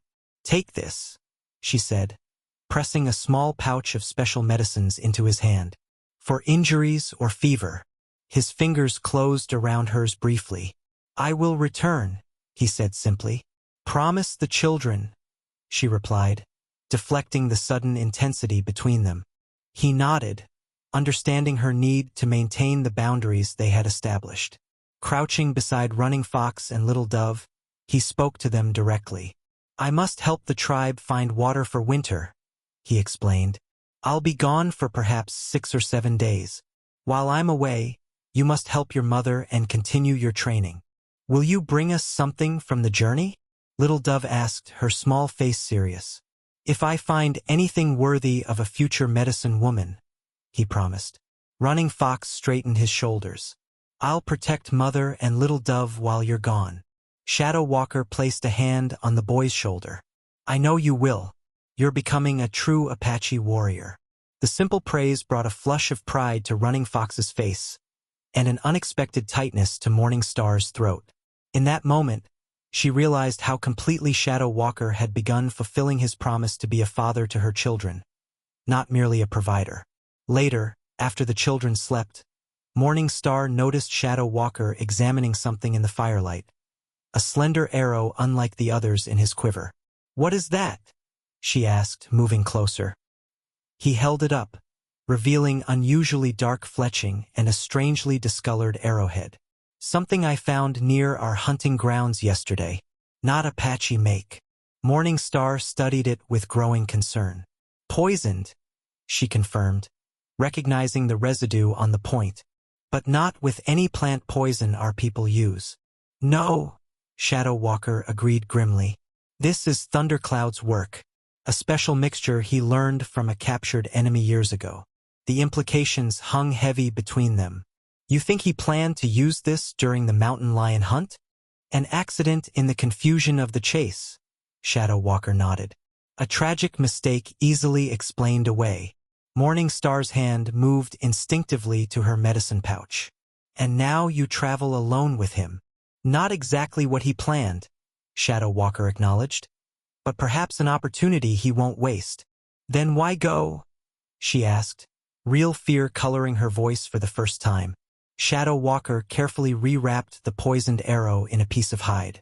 "Because the tribe needs water to survive the winter. Because proving my worth to the council means facing dangers, not avoiding them." He paused, meeting her eyes directly. "And because our family needs me to succeed in regaining my place here." "Our family." The words lingered in the air between them, simple yet profound in their implications. 5 days passed with agonizing slowness. Morning Star maintained her daily routines for the children's sake, but her thoughts constantly returned to the scouting party. Each evening, she found herself scanning the northern trail, though she knew the journey required at least 6 days even if all went well. On the 6th morning, Running Fox spotted riders approaching from the east, an unexpected direction. Not the scouting party returning, but 3 Apache warriors from a neighboring band. Their expressions were grave as they requested audience with Chief Gray Wolf. The tribe gathered quickly as word spread of important news.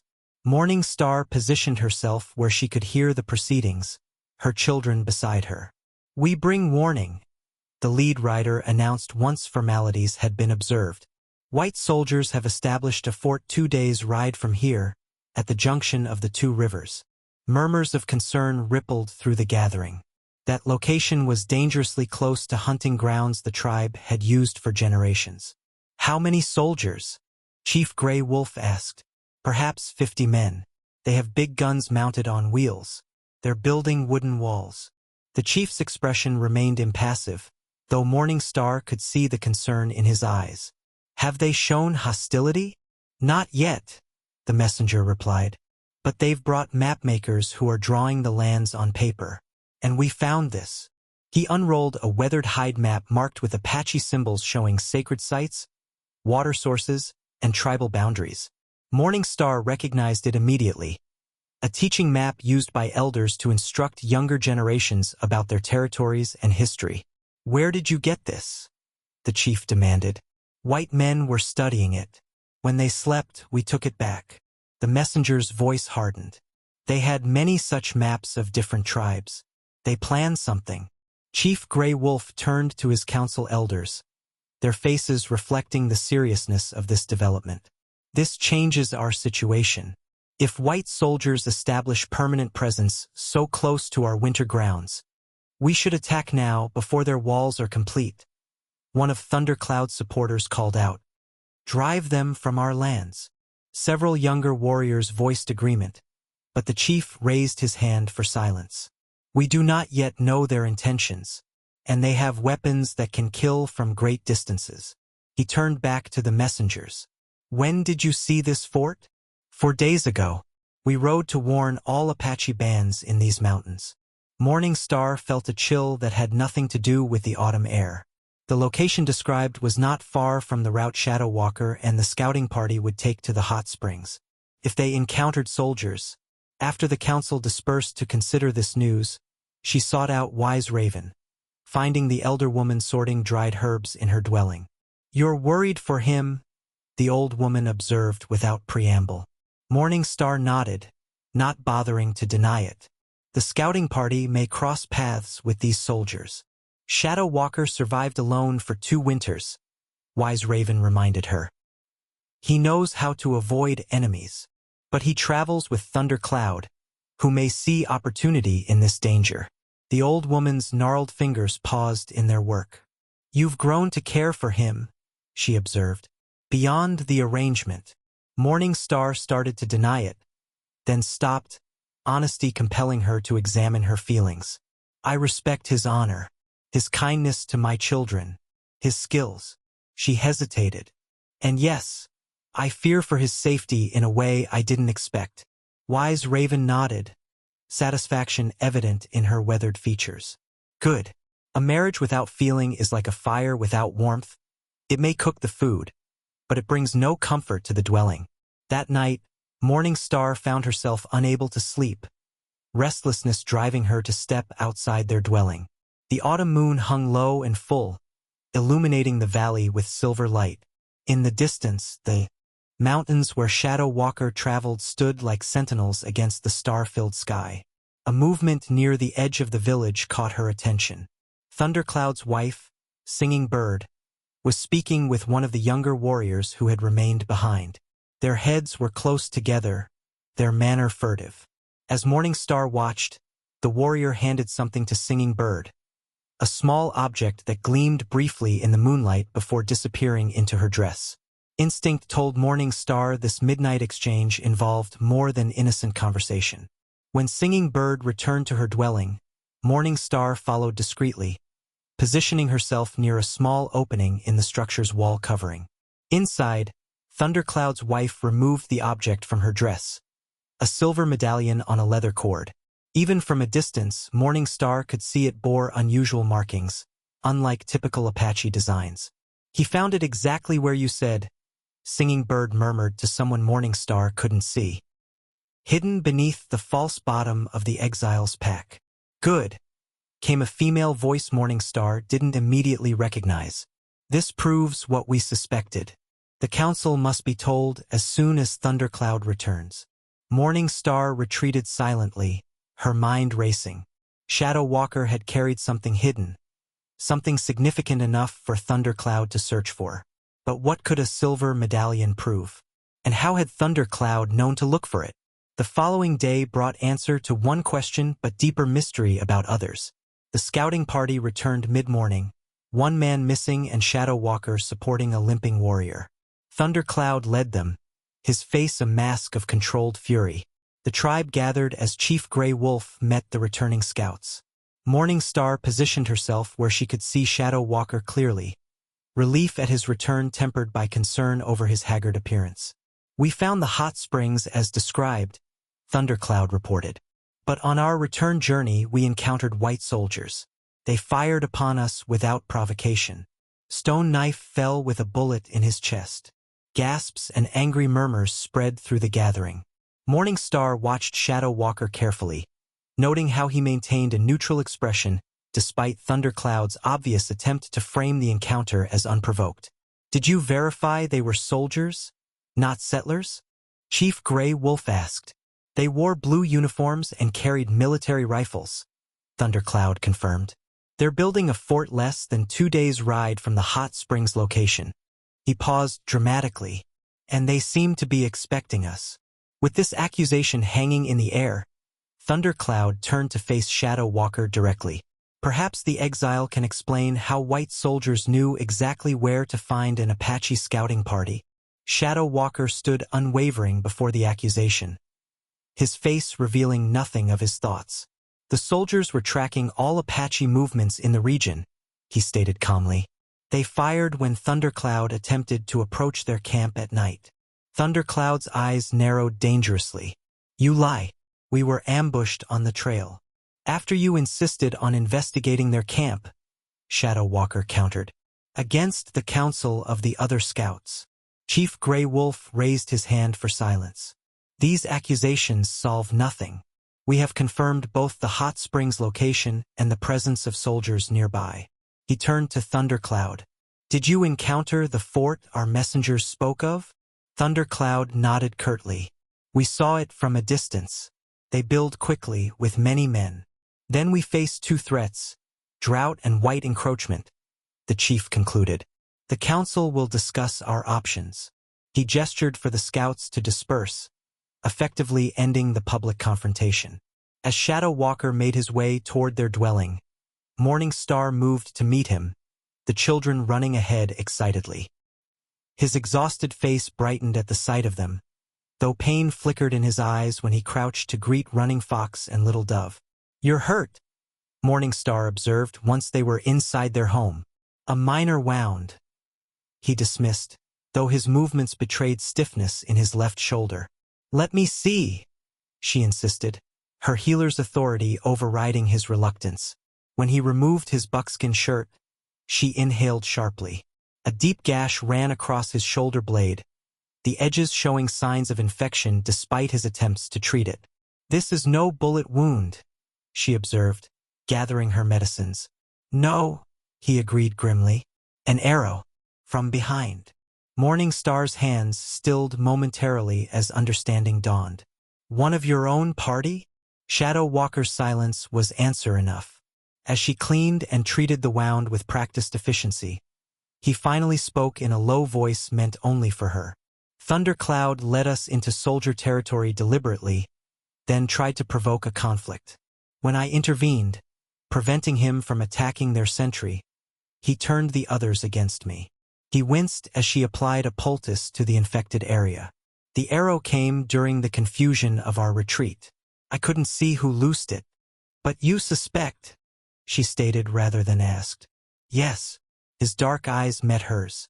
What happens in the council now will determine whether I remain welcome in the tribe. Thundercloud will press his advantage, claim I sympathize with white soldiers because of my time in exile. Morning Star secured a bandage over the wound, her mind working rapidly. There's something you should know, she said, lowering her voice further. Thundercloud's men found something in your pack. A silver medallion. Shadow Walker went utterly still, his expression shifting from surprise to grave concern. When? During the scouting trip, apparently. His wife received it last night from one of the warriors who stayed behind. She studied his reaction carefully. What is this medallion? Why would Thundercloud search your belongings for it? For a long moment, Shadow Walker said nothing, internal conflict evident in his expression. Then, with a decision apparently reached, he reached beneath his bandages to a small leather pouch secured directly against his skin. From it, he withdrew an object identical to the one Morning Star had seen the previous night. A silver medallion on a leather cord, marked with unusual symbols. This is why Thundercloud truly wanted me exiled, he said quietly, holding the medallion in his palm. Not because of any battle retreat, but because of what this represents. Morning Star examined the object carefully. The silver disc was clearly old, its surface worn from years of handling. The symbols etched into it combined Apache spiritual markings with others she didn't recognize. This belonged to my father, Shadow Walker continued, and to his father before him. It marks the lineage of tribal leadership, the true hereditary chiefs of our people. Morning Star looked up sharply, understanding dawning. You're the rightful chief? The son of the last hereditary chief, he corrected. When my father died in battle 15 winters ago, I was too young to lead. Chief Grey Wolf, his closest advisor, became interim leader until I came of age. Shadow Walker's expression darkened. But Thundercloud, whose father had always coveted leadership, saw opportunity. He befriended me, became like a brother, while secretly undermining my position and turning warriors to his cause. The exile was never about a battle decision, Morning Star realized. The battle retreat gave him the pretext he needed, Shadow Walker confirmed. With me gone, he could position himself as Grey Wolf's successor. The old chief suspects this but lacks proof. Morning Star considered this revelation, its implications spreading like ripples in a pond. Then our marriage makes our children potential heirs to tribal leadership, he finished grimly. If the council acknowledges my lineage, that's why Thundercloud searched your belongings. He knew you'd keep this medallion close. Shadow Walker nodded. And now he has a copy, likely one his father had made years ago when planning his own bid for leadership. He'll claim mine is the forgery. The gravity of their situation settled over Morning Star. What had begun as an arrangement to save her children now placed them at the center of a power struggle generations in the making. Their very lives might be at risk if Thundercloud felt threatened by Shadow Walker's claim. "What will you do?" she asked, unconsciously placing herself beside him rather than across from him, as had been their habit. "I must speak with Chief Grey Wolf privately, before Thundercloud presents his accusations to the council." His hand closed around the medallion. "But first, I need to ensure you and the children are safe. Thundercloud will not hesitate to use you against me. We're stronger together," Morning Star said firmly. "My standing as a healer still carries weight. And Wise Raven will support us if she knows the truth." Shadow Walker studied her face, seeming to truly see her for the first time. Not as a convenient solution to his exile or a means of return to the tribe, but as a partner in a struggle that had suddenly become shared. "I didn't intend to draw you into this ancient conflict," he said softly. "You didn't draw me in," she replied. "I proposed our marriage. I chose this path." After a slight hesitation, she placed her hand over his where it still clutched the medallion. "And I do not regret it."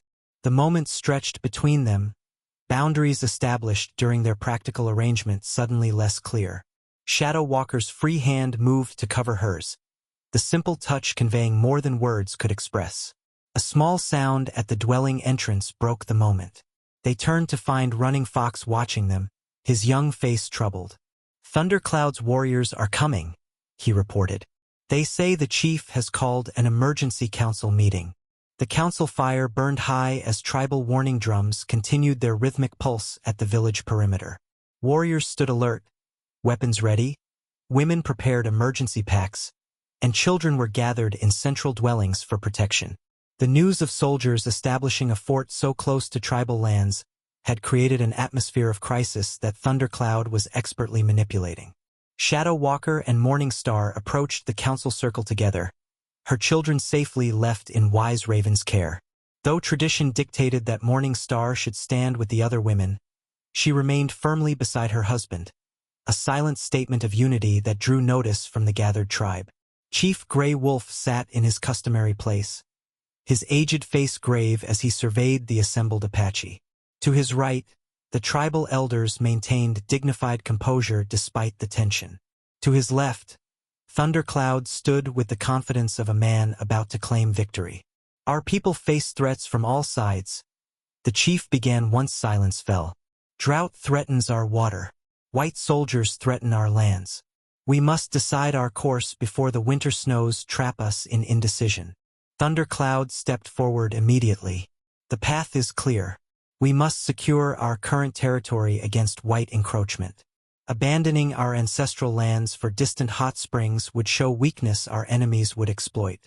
Several warriors voiced agreement, particularly the younger men who had risen to prominence under Thundercloud's mentorship. "And what of water?" Chief Grey Wolf challenged. "Without it, we cannot defend anything." "We will dig deeper wells," Thundercloud insisted. and if necessary, raid the soldier fort for their water supplies. They have chosen to place themselves between the two rivers, our rivers. A murmur of approval rippled through some of the tribe, the appeal to territorial pride stirring martial sentiment. Morning Star felt Shadow Walker tense beside her, recognizing Thundercloud's strategy of using the external threat to consolidate his position. Before we decide our winter location, Thundercloud continued, his voice hardening, we must address the threat within our own circle. He turned to face Shadow Walker directly. The exile returned under false pretenses, claiming to seek redemption through marriage. But his true purpose was more treacherous. From beneath his shirt, Thundercloud produced a silver medallion identical to the one Shadow Walker carried. This was found among his possessions during our scouting mission. A forgery of the sacred chief's medallion that belonged to Night Hunter, Shadow Walker's father. Gasps and murmurs spread through the gathering. Even some elders leaned forward with renewed interest. He carries this false token to support a claim to tribal leadership, Thundercloud accused. A claim he has no right to make after his cowardice in battle and his exile. Shadow Walker remained calm despite the provocation. I carry my father's medallion, he acknowledged, his voice steady, as is my right as his son. But I make no claim beyond what the tribe freely offers. Then why hide it? Thundercloud challenged.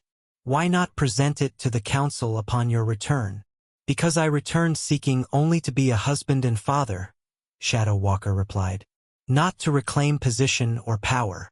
Thundercloud's laugh held no humor. Yet you married a respected healer with children who could become your heirs. Convenient for a man with ambitions. Morning Star stepped forward, anger overcoming her usual reserve. Our marriage was my proposal, not his. I sought a father for my children, not a path to power. So you claim, Thundercloud dismissed. But the evidence suggests otherwise. He held up the medallion again. This is the true token of Night Hunter's lineage. What Shadow Walker carries is the forgery. Chief Grey Wolf raised his hand, silencing the growing murmurs. These accusations are serious. Shadow Walker, what say you to these charges? With measured movements, Shadow Walker withdrew his own medallion from beneath his shirt. The firelight caught the silver disc, highlighting the ancient symbols etched into its surface. I carry my father's medallion, given to me before his death, he stated. I have made no claim based on it, sought no power through it. My return to the tribe was through honorable means, accepting responsibility for a widow and her children when no other would. The chief studied both medallions with narrowed eyes. They appear identical. How can the council determine which is genuine? Wise Raven emerged from the crowd, her ancient form stooped but her presence commanding respect. I knew Night Hunter from boyhood, she declared. I was present when his father passed the medallion to him during the sacred ceremony.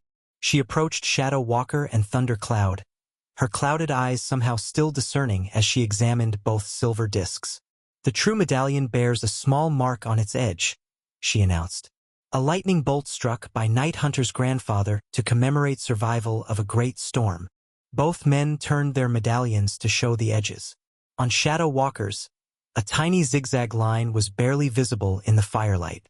Thundercloud's medallion showed no such mark. Before anyone could react to this revelation, a sentry's warning call split the air. Riders approaching. Many riders from the east. The council's attention immediately shifted to this new threat. Chief Grey Wolf dispatched warriors to defensive positions while women hurried children to safety. The medallion dispute momentarily forgotten in the face of potential attack. Shadow Walker moved swiftly to join the warriors at the eastern perimeter, Morning Star following close behind.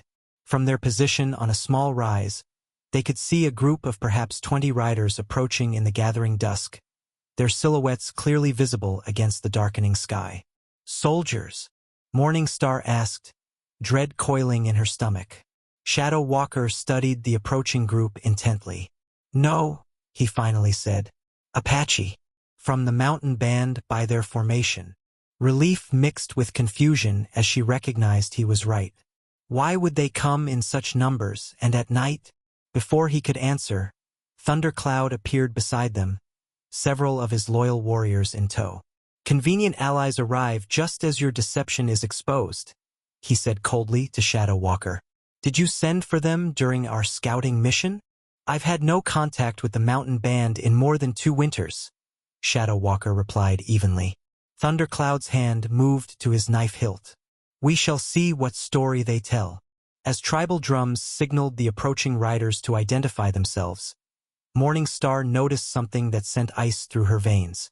Several of Thundercloud's warriors carried arrows with the same distinctive dark fletching she had seen on the poisoned arrow Shadow Walker had discovered.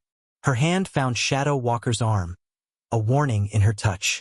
He nodded slightly, having noticed the same ominous detail. "Whatever happens," he said quietly, "stay close to Wise Raven. She has influence even Thundercloud won't challenge openly." "I won't leave you to face this alone," she replied with unexpected fierceness. The approaching riders had slowed, responding to the drum signals with their own pattern, one that identified them as friends. At their head rode a warrior whose elaborate headdress marked him as a chief or high-ranking leader. "Black Hawk," Shadow Walker breathed, recognition and surprise mingling in his voice. "Chief of the mountain band, and my mother's brother." Black Hawk dismounted with the fluid grace of a lifelong horseman, his weathered face impassive as he surveyed the gathered tribe. Though well into his 6th decade, his straight posture and clear eyes spoke of undiminished strength. Behind him, his warriors remained mounted, a silent show of readiness without explicit threat. Chief Grey Wolf stepped forward to greet the visitor with formal dignity. "Black Hawk of the mountain band, you come to our fires unexpectedly." "Grey Wolf of the Valley people," Black Hawk responded, matching the formal tone. "I come with warning and purpose." He gestured toward the eastern horizon. "White soldiers move through our territories in greater numbers than before. They build not 1 fort but 3, forming a chain across lands both our peoples have hunted for generations." Murmurs spread through the gathered tribe. 3 forts represented a coordinated strategy, not a random incursion. "We have heard of one such fort," Grey Wolf acknowledged. "Our scouts encountered soldiers just days ago." Black Hawk nodded grimly. "They map our water sources, our hunting grounds, our sacred places. They prepare for something larger than simple settlement." As the 2 chiefs continued their exchange, Shadow Walker remained slightly apart, Morningstar at his side. She could feel tension radiating from him as he watched his mother's brother, a man who had not intervened during his exile. "Will he acknowledge you?" she asked quietly. "I don't know," Shadow Walker replied. "There was disagreement between our bands when my father died. Black Hawk believed I should join his people, as my mother had been mountain band before marriage. Understanding dawned. But you chose to remain here with your father's people." "Yes." Black Hawk saw it as rejection of my mother's heritage. "We haven't spoken since before my exile." Their conversation halted as Black Hawk's gaze finally found Shadow Walker in the crowd. The older chief's expression shifted subtly. Recognition, surprise, and something more complex passing across his features before his mask of formal neutrality returned. "I see my sister's son stands among you once more," he observed to Grey Wolf, his tone revealing nothing of his feelings about this discovery. Thundercloud stepped forward before Grey Wolf could respond. "He returns improperly from exile, bringing division when we need unity." Black Hawk's sharp eyes assessed Thundercloud carefully. "And you speak before your chief because?" The subtle rebuke caused Thundercloud to step back, though his expression remained defiant. Grey Wolf used the moment to reclaim control of the encounter. "Shadow Walker has returned through marriage to one of our respected healers," he explained, gesturing toward Morningstar. "His status remains under council consideration." Black Hawk turned his attention to Morningstar, studying her with the same careful assessment he had given Thundercloud. "My nephew chooses a strong woman," he finally said, approval evident in his tone. "A healer with clear eyes and a straight back. Good." The simple validation from such a respected chief subtly shifted the atmosphere. Morningstar felt Shadow Walker's posture relax slightly beside her, while across the gathering, Thundercloud's face darkened with barely contained fury. "The mountain band brings more than warnings," Black Hawk continued, returning his attention to Grey Wolf. "We bring proposal of alliance against the white encroachment. And I bring recognition of birthright too long denied." From beneath his ceremonial shirt, Black Hawk withdrew an object that caught the firelight. A headdress of extraordinary craftsmanship, featuring eagle feathers, porcupine quills, and beadwork of exceptional quality. This belonged to Night Hunter, son of Thunder Sky, son of Running Deer, he announced, his voice carrying to all gathered. "It is the ceremonial headdress of your band's hereditary chiefs, entrusted to me by my sister before her death." A hush fell over the tribe. Even the youngest children seemed to sense the significance of the moment. Morning Star felt Shadow Walker go completely still beside her, his eyes fixed on the headdress he likely had not seen since his father's death. "By what right did you keep this from our tribe?" Thundercloud demanded, breaking protocol once again. Black Hawk's expression hardened. "By right of blood and promise. Night Hunter's widow, my sister, gave it into my keeping with instruction to return it when her son had proven himself worthy to lead, not merely by birthright, but by character forged through trial." He turned to face Shadow Walker directly. "Exile was your trial, nephew. Survival alone in hostile lands. Return through honorable means. Taking responsibility for family not of your blood." He held the headdress forward. "You have met the conditions your mother set." Thundercloud surged forward. "This is manipulation. The mountain band seeks to place their puppet as our chief." Several warriors moved to restrain him, but Black Hawk merely smiled thinly. "I have no need for puppets, young Thunderer. My own band provides challenge enough for one old chief." His gaze swept the gathered tribe. "But I do need allies I can trust against the white threat. And blood speaks to blood when danger circles like wolves in winter." Chief Grey Wolf, who had watched these exchanges with inscrutable patience, finally spoke. "The headdress indeed belongs to the lineage of Night Hunter," he confirmed. "I was present when it was crafted for his grandfather." Thundercloud's face contorted with rage. "You would let this exile reclaim position through relics and foreign support? After his cowardice cost warrior lives." "I have heard much accusation of cowardice," Black Hawk observed, "yet see little evidence beyond one man's testimony." He turned to Shadow Walker. "What say you, sister son? Do you claim leadership by these tokens?" All eyes turned to Shadow Walker. Morning Star could sense the weight of the moment pressing upon him, and upon their family. His answer would determine not just his standing in the tribe, but the safety of her children and the future of their people facing threats from white encroachment. Shadow Walker stepped forward, his scarred face illuminated by the council fire. "I claim only what I have earned through honorable return," he said, his voice steady. "A place for my family. The right to defend my people against threats both outside and within our circle." His eyes met Thundercloud's unflinchingly. "If the council judges me worthy of more, I will bear that responsibility. If not, I will continue to serve as warrior, husband, and father without complaint." The dignity of his response impressed even those who had been skeptical of his return. Morning Star felt unexpected pride warm her chest. This was a man whose ambition was tempered by wisdom, a rare quality in times of crisis. Chief Grey Wolf nodded slowly, as if Shadow Walker's words had confirmed something he already suspected. "The council will consider all that we have learned tonight. But first, we must address the immediate threat of white encroachment and Black Hawk's proposal of alliance." The chief's pragmatic redirection successfully defused the immediate tension, though Morning Star noticed Thundercloud withdraw to confer urgently with his closest supporters. Whatever schemes he had been nurturing, Black Hawk's arrival had disrupted them, but perhaps not destroyed them entirely. As the formal discussions resumed between the chiefs, Shadow Walker moved to stand closer to Morning Star, his hand briefly finding hers in the shadows between them. "Are you all right?" she asked quietly. "I never sought this," he replied, his voice barely audible. "Any of it. I know," she assured him. "That's why you may be worthy of it." Dawn broke crisp and clear over the mountains as Shadow Walker prepared for the most dangerous mission of his life. The council had deliberated through the night, weighing their options against the white soldiers' encroachment. In the end, they had accepted Black Hawk's proposal, a diplomatic approach before resorting to warfare.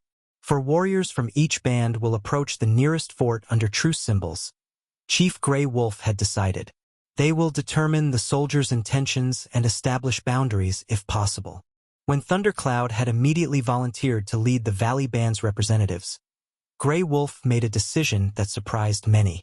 Shadow Walker will lead our delegation. His experience with white men's ways during exile may prove valuable. Now, as Shadow Walker secured his weapons, carried not for use against the soldiers but for protection on the journey, Morningstar helped him prepare a bundle of peace offerings. Tobacco, finely tanned deer hide, and intricately beaded moccasins were wrapped in a ceremonial cloth. "I don't trust Thundercloud to accept this decision," she said quietly, mindful of the children sleeping in the corner of their dwelling. "He was too quick to agree once you were named leader." "He plots something," Shadow Walker agreed, checking his knife edge with practiced precision. "But with Black Hawk's warriors watching, he'll be cautious." Morningstar placed dried herbs in a small medicine pouch. "Take this, for wound fever, if needed." Their eyes met in the pre-dawn dimness. So much remained unspoken between them. Feelings that had grown beyond their pragmatic arrangement. Fears neither wished to voice. "I will return," he promised, his hand briefly touching hers. "See that you do," she replied, her tone lightening despite her concern. "The children have finally stopped calling you Shadow Walker and started using Father. It would be poor timing to disappear now." The ghost of a smile touched his lips. "They called me Father?" "Running Fox did yesterday, when you were speaking with Black Hawk." Her voice softened. "It suits you better than exile."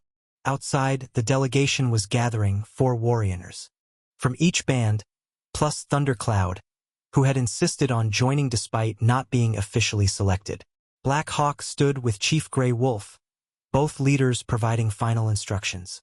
"Remember," Grey Wolf emphasized, "this is not a war party but a peace mission. Learn their intentions, establish boundaries, return with information." Black Hawk nodded in agreement. White soldiers respect strength but respond poorly to direct threats. Show them warriors ready for either peace or war, and they will choose peace if they have any wisdom. As the delegation prepared to depart, Running Fox emerged from the dwelling, still heavy with sleep but determined to see Shadow Walker off. The boy approached solemnly, holding out a small carved figure. "For protection," he said, pressing the wooden horse into Shadow Walker's hand. "Little Dove says it will help you find your way back to us." Shadow Walker crouched to meet the boy's eyes. "I will keep it close," he promised, tucking the carving into his medicine pouch. "And while I'm gone, you're the protector here. Watch over your mother and sister." Pride straightened the boy's shoulders. "I will, Father." The word hung between them, more significant than any formal title the tribe might bestow.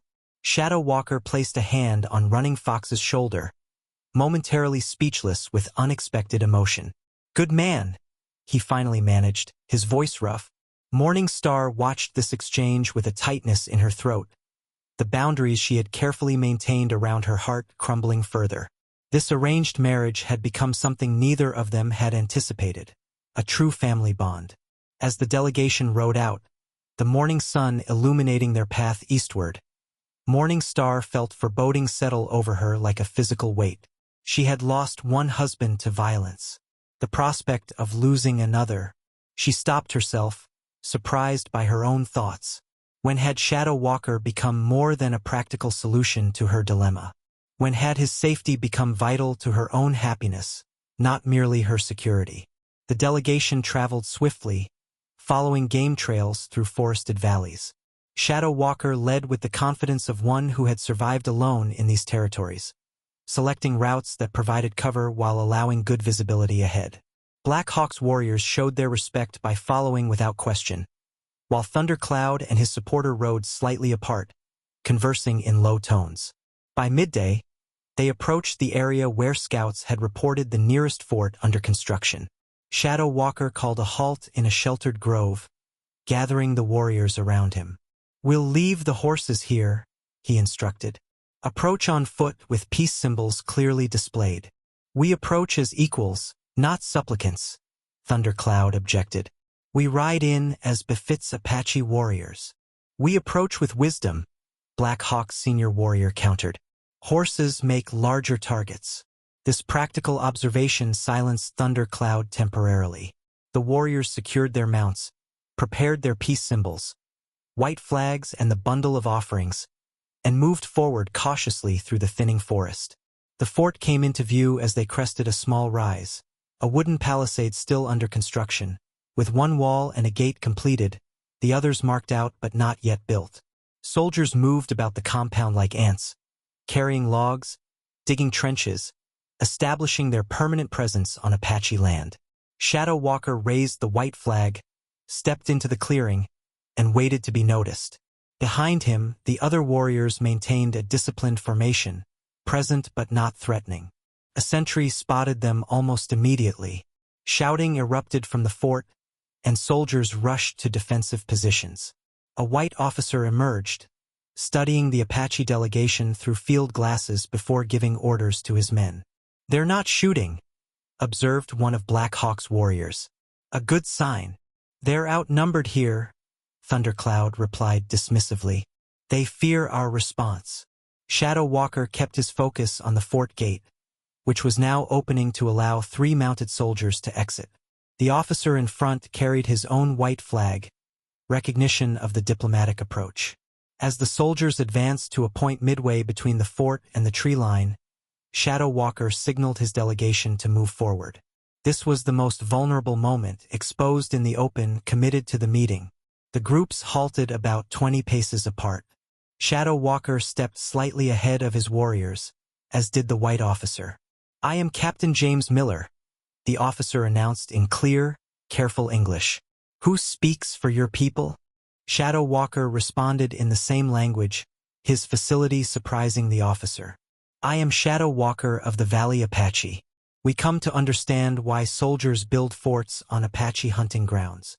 The surprise on Captain Miller's face quickly gave way to calculation. "You speak English well." "I have traveled," Shadow Walker replied simply. "Now I speak for my people, who wish to know the Army's intentions." The formalities established, Shadow Walker presented the peace bundle. The captain accepted it with appropriate gravity, though his eyes continued to assess the Apache delegation warily.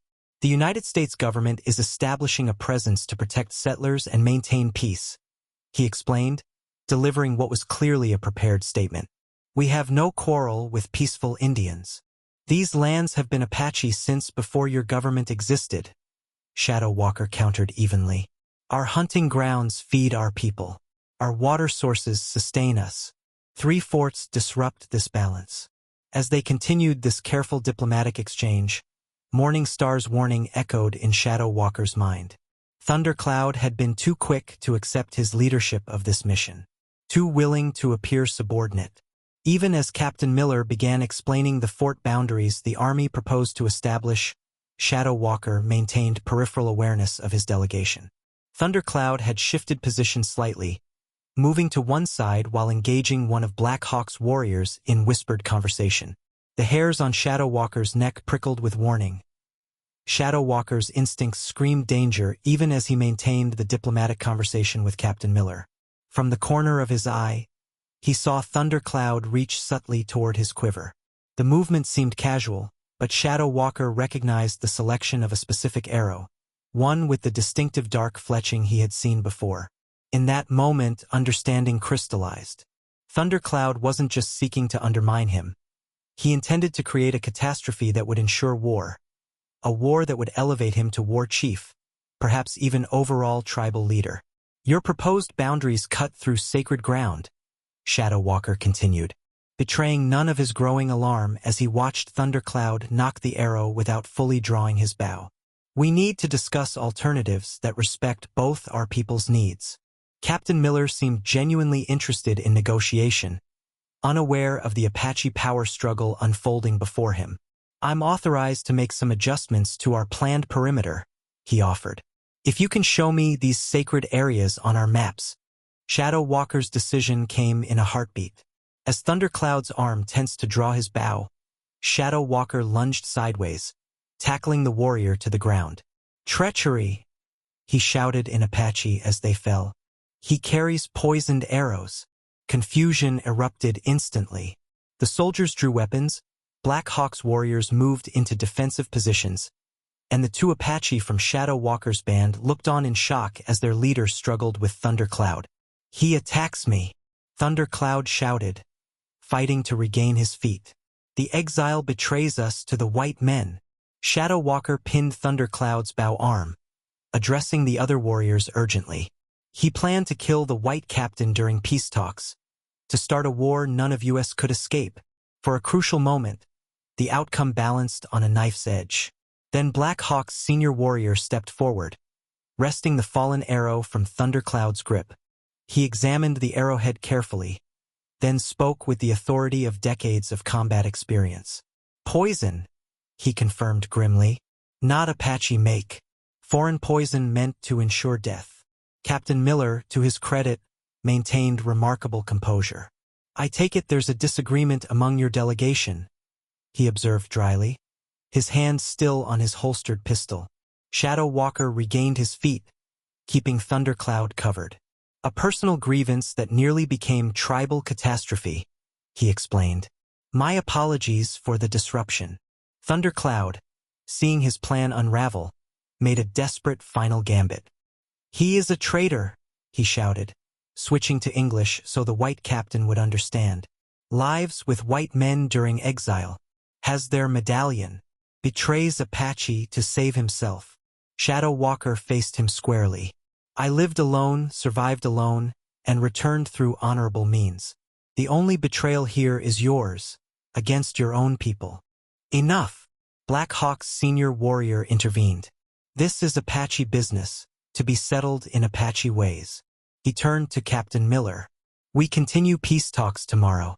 Today we return to our camp to resolve this disagreement." The captain, recognizing the wisdom of withdrawal, nodded. "Tomorrow then, same time." The journey back to the Apache camp was tense and silent.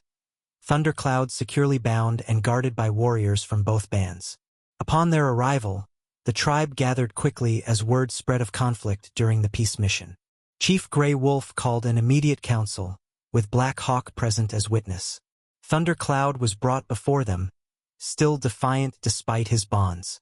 "You acted against the tribe's interests," Gray Wolf accused, his aged voice heavy with disappointment. "You planned to provoke war through treachery." "I acted to protect our lands," Thundercloud shouted. "The exile would surrender our hunting grounds for peace with those who steal from us." Shadow Walker stepped forward. "I sought boundaries that would protect our people while avoiding bloodshed that could destroy us." "Cowards talk," Thundercloud spat. Black Hawk rose from his place beside Gray Wolf. "There is a simple way to resolve this division. Our traditions provide for challenge when leadership is disputed." He looked between the two men. "Let them face each other in combat, according to ancient ways. The victor's path will be the tribe's path." Murmurs of agreement spread through the gathering. Trial by combat was rarely invoked, but in cases of fundamental disagreement with no clear resolution, it remained the Apache way of determining truth. Chief Gray Wolf nodded slowly. "It will be done. At sunset, hand-to-hand combat until submission or inability to continue." He fixed both men with a stern gaze. "The tribe will abide by the outcome, as will both combatants." As preparations began for the ritual combat, Morning Star found Shadow Walker at the edge of the camp, meditating in preparation. "You don't have to do this," she said quietly. "We could leave, find another band, start fresh." He looked up at her, surprise evident in his expression. "You would leave your home? Your position as healer?" "For my children's safety, and yours, yes." The admission cost her, but she meant it sincerely. Shadow Walker rose, taking her hands in his. "Your home is here. Your children's heritage is here. I won't be the cause of your exile. His eyes held hers with unexpected tenderness. Besides, running from Thundercloud would only prove his accusations correct. The combat circle had been prepared when they returned. A simple ring marked with stones, surrounded by the entire tribe as witnesses. Thundercloud had already taken his position, stripped to the waist, his muscular frame intimidating even to experienced warriors. Shadow Walker entered the circle calmly, similarly prepared for combat. Though leaner than his opponent, his body showed the hardened strength of one who had survived alone in the wilderness. Remember, Chief Grey Wolf instructed, you fight until one submits or can no longer continue. No weapons. The Great Spirit will guide the worthy hand. At the chief's signal, the combat began. Thundercloud attacked immediately, charging with the ferocity that had earned him his name. Shadow Walker sidestepped, using his opponent's momentum against him. A technique that spoke of patience learned during long hunts rather than the direct aggression of warfare. The fight continued, brutal in its simplicity. Thundercloud landed powerful blows that would have felled a lesser opponent. Shadow Walker absorbed what he couldn't avoid, waiting for openings, conserving energy. Blood flowed from both men as the combat extended beyond what most had expected. When the end came, it arrived with surprising suddenness. Thundercloud, frustrated by his inability to overwhelm his opponent, overextended during an attack. Shadow Walker countered with precision, using a wrestling technique from their shared youth to drive Thundercloud to the ground, securing a hold that left his opponent immobilized. Submit, Shadow Walker gasped, his own injuries evident in his labored breathing. Thundercloud struggled briefly, then went still, defeat in every line of his body. I submit, he finally growled, the words clearly ashes in his mouth. As the tribe acknowledged Shadow Walker's victory with solemn approval, he made a decision that surprised everyone. Instead of pressing his advantage, he extended his hand to Thundercloud. The tribe needs all its warriors, he said simply. Your strength serves our people if you can set aside personal grievance. For a long moment, Thundercloud stared at the offered hand. Then, with reluctance but a warrior's recognition of honor, he clasped it briefly before walking away. His position diminished but his dignity intact. In the days that followed, much changed for Shadow Walker's family. The council formally acknowledged his hereditary status, though he requested that Grey Wolf continue as chief until the immediate crisis had passed. The negotiations with the white soldiers proceeded, establishing boundaries that protected key Apache territories while avoiding immediate conflict. One evening, as the first snow of winter dusted the valley with white, Morning Star found Shadow Walker outside their dwelling, watching the children play with other youngsters. Fully integrated into tribal life, their future secure. The council has approved our family's new dwelling, she told him, following his gaze to where Running Fox led a game of mock hunting. Larger, near the center of the village, befitting your position. He nodded, though his expression suggested his thoughts were elsewhere. I never sought any of this, he said quietly. Position, recognition. I only wanted to return from exile. Sometimes we find more than we seek, she replied, standing close beside him. I only sought a father for my children. Instead, I found. When she hesitated, he turned to her, a question in his eyes. A partner, she finished. Someone I trust not just with my children's safety, but with my own heart. Shadow Walker's scarred face softened with emotion he no longer attempted to conceal. Our arrangement has become something I never dared hope for, he admitted. A true family. As snowflakes settled on their shoulders, he reached for her hand. Not the brief, practical touches they had shared before, but an intimate gesture of genuine connection. The winter seems less cold this year, Morning Star observed, watching their children play in the gathering twilight. That's because we face it together, Shadow Walker replied, his fingers tightening gently around hers. Not just for survival now, but for happiness. Their eyes met in perfect understanding as the day's final light gilded the mountains around their home. A home built not merely of necessity, but of love that had grown where neither expected to find it.